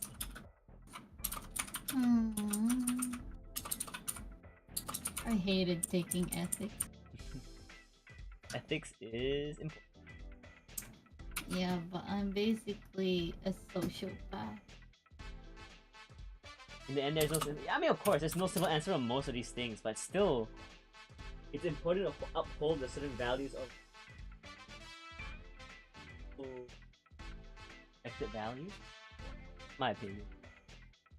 Anyway, we're gonna hit the books again. 25 minutes.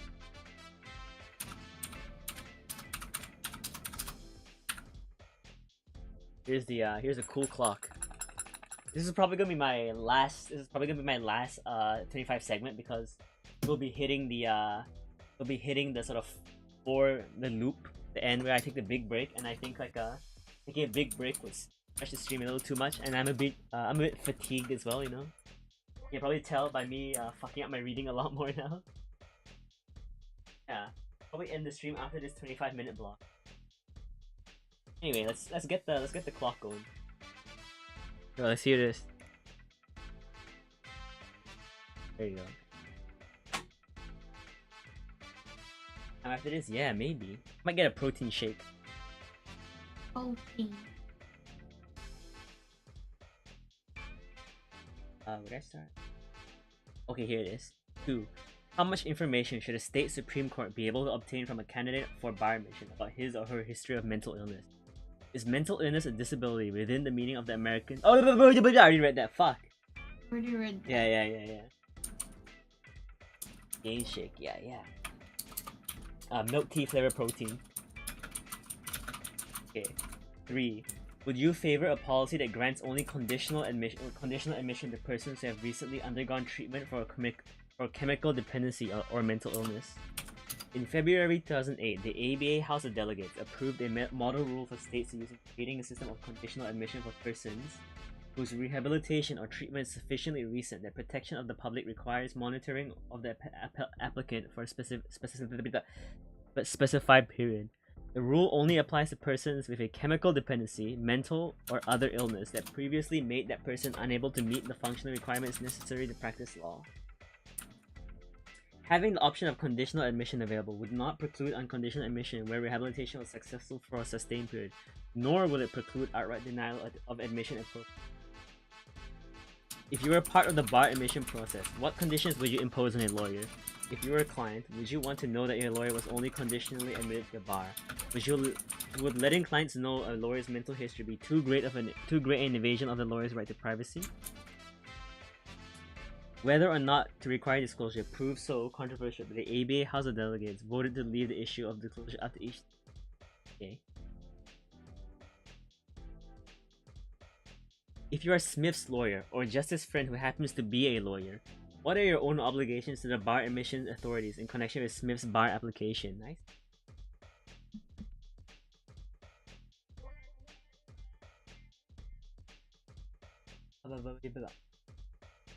Look at Model Rule 8.1b. Must you report that Smith admit to you about his guilt in the cheating case? Must you report what you know about Smith's change of name and past criminal record? That's 8.1. Ooh, welcome to the stream, Zeronis. How you doing? Submit pretzel and whiskey to the bar? No, I'm not gonna be drinking on the job, you know? Not why. Think someone should know that a lawyer might be shit? Might be a bit unethical. See. Lawyer rating system. Reviews. I think that is a thing though. The form like that, yeah. So 8.1b. Fail to this. Okay, so 8.1. Applicant for admission to the bar or a lawyer in connection with a bar application or in connection with a disciplinary matter shall not b.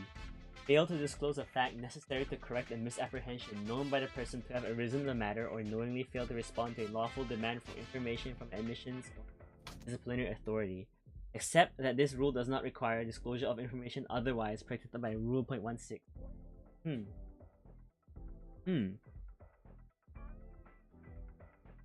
we should look at comment 3. Let's look at comment 3.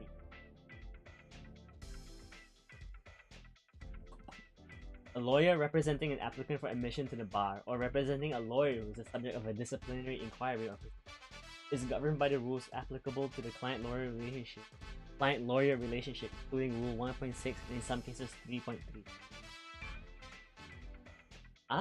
So like in this case, even if they're just applicant. Yeah. Yep. Studying law, yep. We're studying professional responsibility. So basically, a lawyer representing someone in a disciplinary action or a admission is also governed by the rule. They're also governed by the client-lawyer relationship. Okay, interesting. Take a note of that.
Yeah, it definitely is quite complex.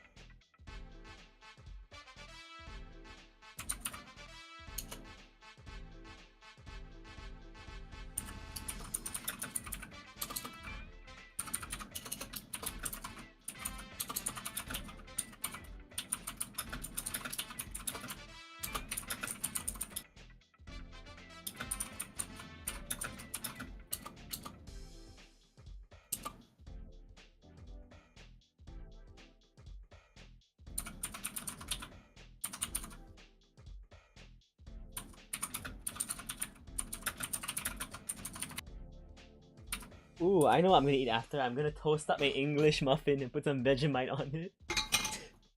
Disgusting. Pretty tasty. What do you mean? Disgusting. Can't think of Vegemite. Disgusting.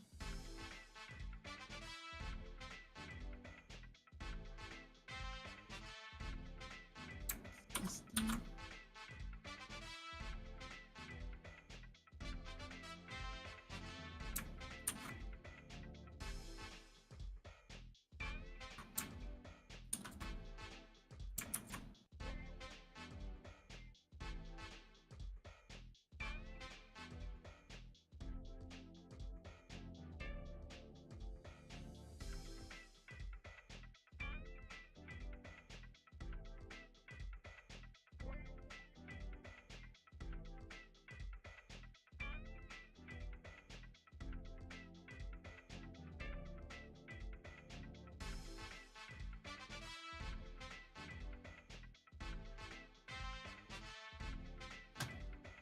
Ah, Vegemite. Yeah, Vegemite's good.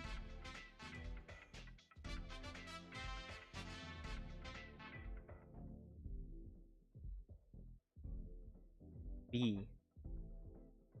Oh no, I already read that. Up, up, up, up, up, up, up.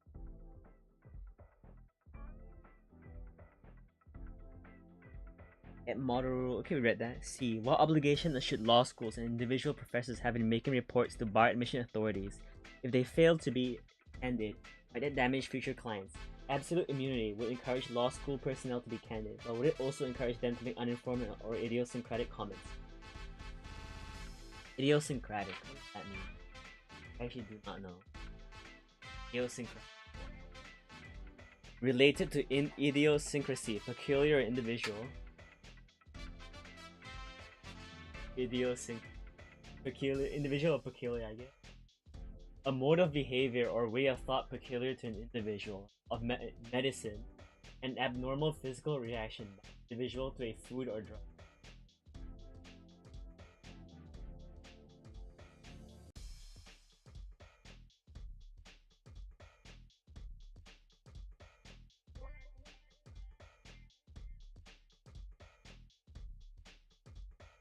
Okay, we're reaching a next section. D. Educational and knowledge standards for admission to the bar.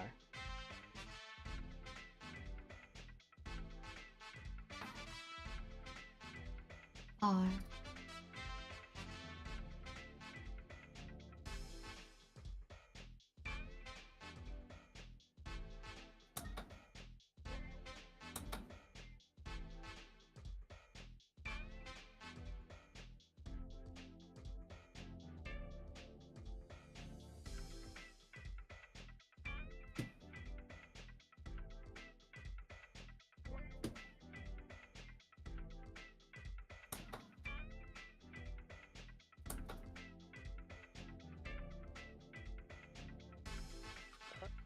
Standards for admission.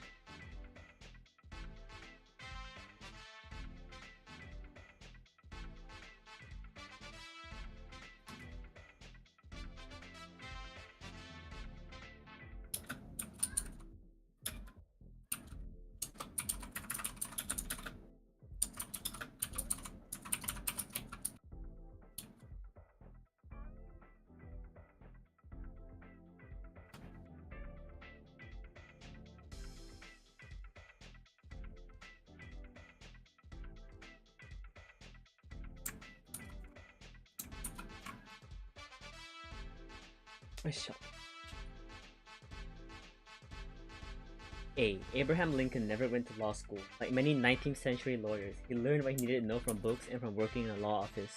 Other 19th century law students supplemented their experiential learning with lectures given by local practitioners such as David Hoffman in Baltimore and George Charwood in Philadelphia.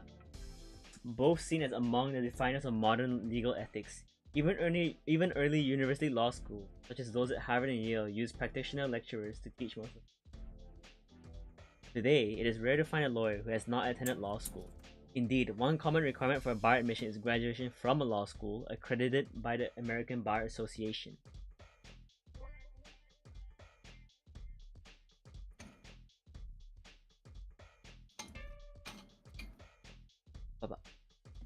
Should all law schools be required to adopt the identical approach to legal education in order to qualify their graduates for the right to sit the bar examination in Massachusetts Law School at Andover Inc. versus American Bar Association, the ABA denied accreditation, I don't know, to a new law school, which then sued the ABA on antitrust grounds and asked for a waiver of the accreditation standards. The school asserted that some of the standards had more to do with enhancing faculty salaries and increasing law school tuition than with assuring a quality legal education.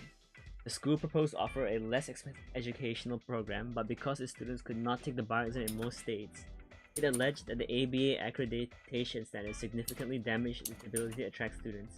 The court did not opine on whether requiring ABA accreditation was wise. It held only that the opinions expressed in the ABA inspection report are entitled to First Amendment protections, and that any damage the law school suffered arose from the requirement of state law that required bar applicants to have attended an ABA accredited school. The ABA's effort to obtain such state requirements was itself immune from antitrust liability under the Nowhere-Pennington doctrine. The court granted summary judgment.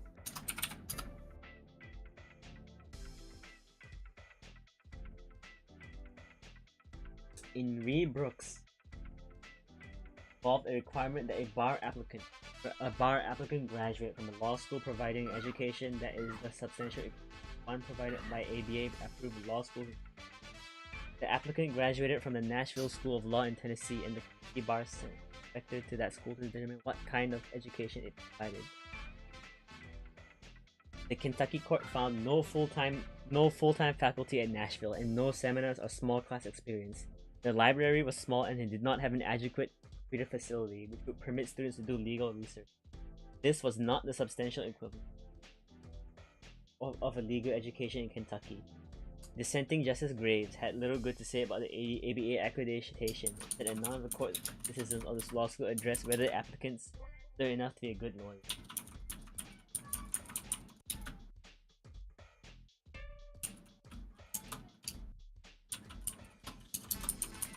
So I guess law school is really, be up to standard law school, basically. I think is what they're saying.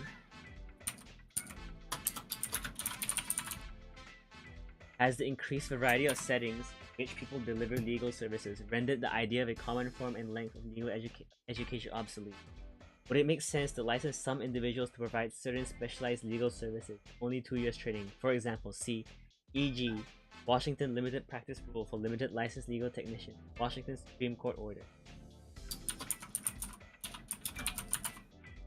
The requirement of attending an ABA accredited law school is set particularly burdensome on foreign lawyers seeking to practice in the United States. How should states deal with applicants from lawyers trained outside the United States? Gail Collins Bazant, a Canadian citizen, graduated from the University of Saskatchewan Law School for 5 years, she was in private practice in Saskatchewan, and for 8 more, she was a prosecutor in Newfoundland. In 1997, she moved to Nebraska and applied for admission to the Nebraska bar without examination. Even though she had not graduated from an ABA accredited law school, the court acknowledged that many states do not create an exception for the requirement of graduation from an ABA accredited law school for graduates of foreign schools, in part because they cannot evaluate those schools. However, this applicant studied at a law school given common law training in English. She had substantial professional experience, and she was making an effort to learn American law. Thus, while the court recognized that it was making it easier for a Canadian law graduate to be admitted to the bar in Nebraska than for a U.S. graduate of an unaccredited law school to do so, it let Miss Collins Bazant sit for the bar exam. Okay, let's take a little note though.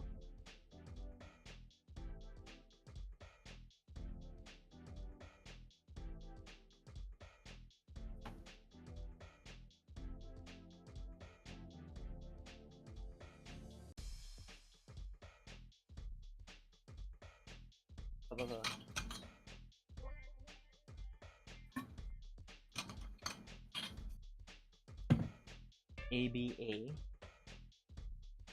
Apa.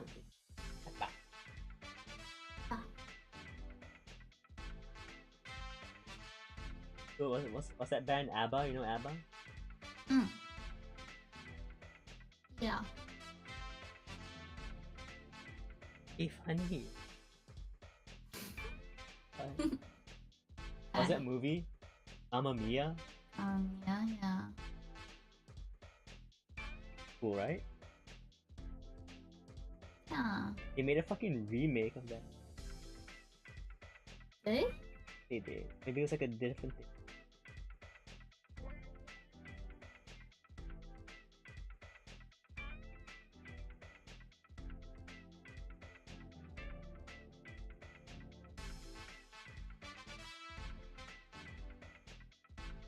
In Asakwe, I don't pronounce this, the Board of Bar Examiners involved a Nigerian lawyer who received training in Trinidad and Tobago. He then received an LLM from the University of Connecticut and passed the New York bar. The court noted that many of the courses he took in Nigeria had the same names, e.g. property contracts that US courses have, even though he took courses in Nigerian law, not US law, and even though his school in Nigeria almost certainly could not have qualified for ABA accreditation, Mr. Osakwe had sufficient exposure to the common law tradition to qualify him for admission in Massachusetts without earning a JD and an accredited US school. According to him.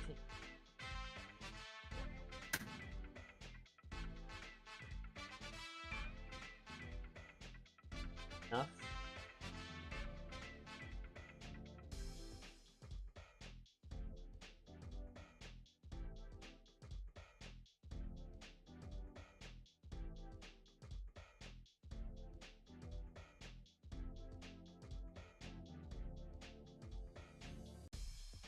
May Flower.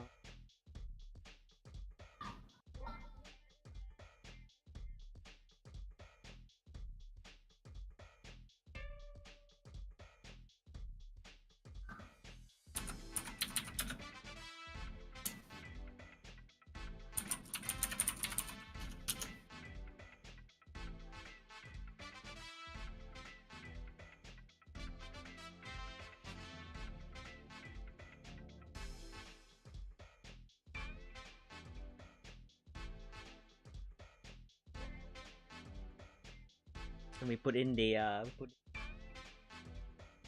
Osakwe Board of Bar exam. Oh, just Osakwe.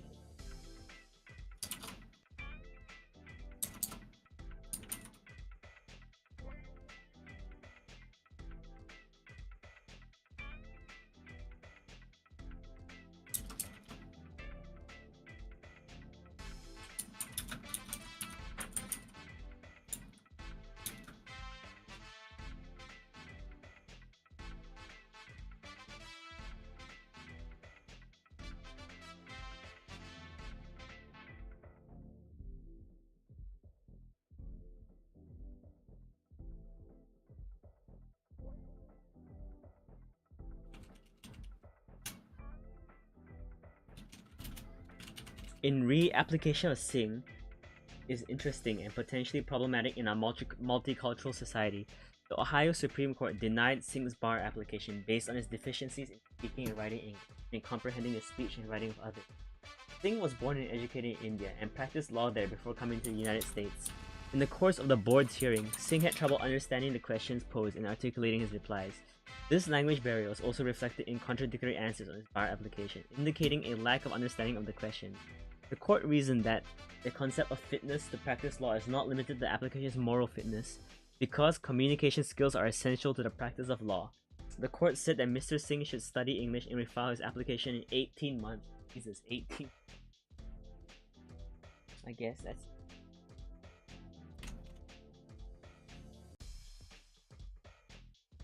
Communications.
4.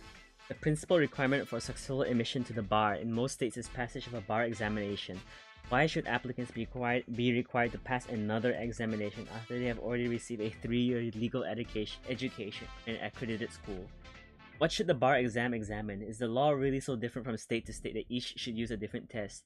Development of the Multi-State Bar Examination (MBE) by the National Conference of Bar Examiners (NCBE) was an important move in the direction of uniformity, but it is often not the only test used by a state, and what constitutes a passing score varies from state to state.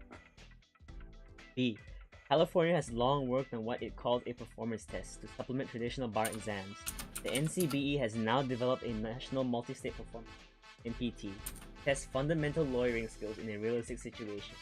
Do you think it is likely to be possible to develop a reliable test of the practical ability to serve a client instead of solely the applicant's legal knowledge? B. Should a uniform bar examination be used nationwide? The NCBE has produced such an exam consisting of the MBE, the MPT, and a multi-state essay exam (MEE). By 2017, the examination has been adopted by 28 jurisdictions, but each of them retains the right to add additional state-specific questions to the bar examination. D. How should the passing score be set for the bar exam? In amendments to rules of Supreme Court relating to admissions to the bar, the Florida Supreme Court raised the pass-fail line from 131 to 136. The opinion struggled with two questions: whether there is any objective minimum level of technical and educational competence necessary to safeguard clients, and whether the increased standard would differentially affect the pass rate of minorities. The court looked at two studies implying that a 131 pass-fail line let applicants pass the exam whom exam readers considered unqualified. The court then noted that when Florida initially adopted the 131 pass line, let me finish it first. It was below the national average. Finally, the court found that if the pass-fail line had been set at 136, the pass rate of minorities would not have declined disproportionately. The court raised the pass. In E.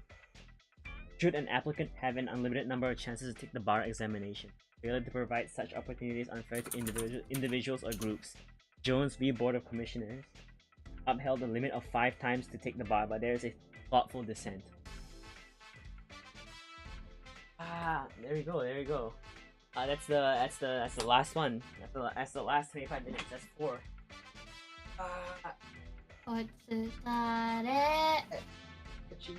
What's up? Just in time, I fucking finished my water. Nice.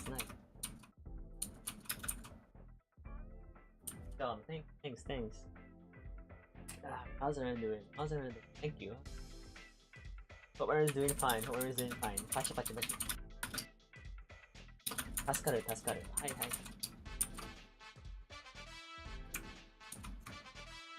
Street. You hungry, to be honest? I'm pretty hungry. Yeah. What else? Any announcements, Eureka? Early stream tonight, tomorrow-ish. Yeah, let me get later. Get Later. Gonna draw. Time for drawing. Drawing.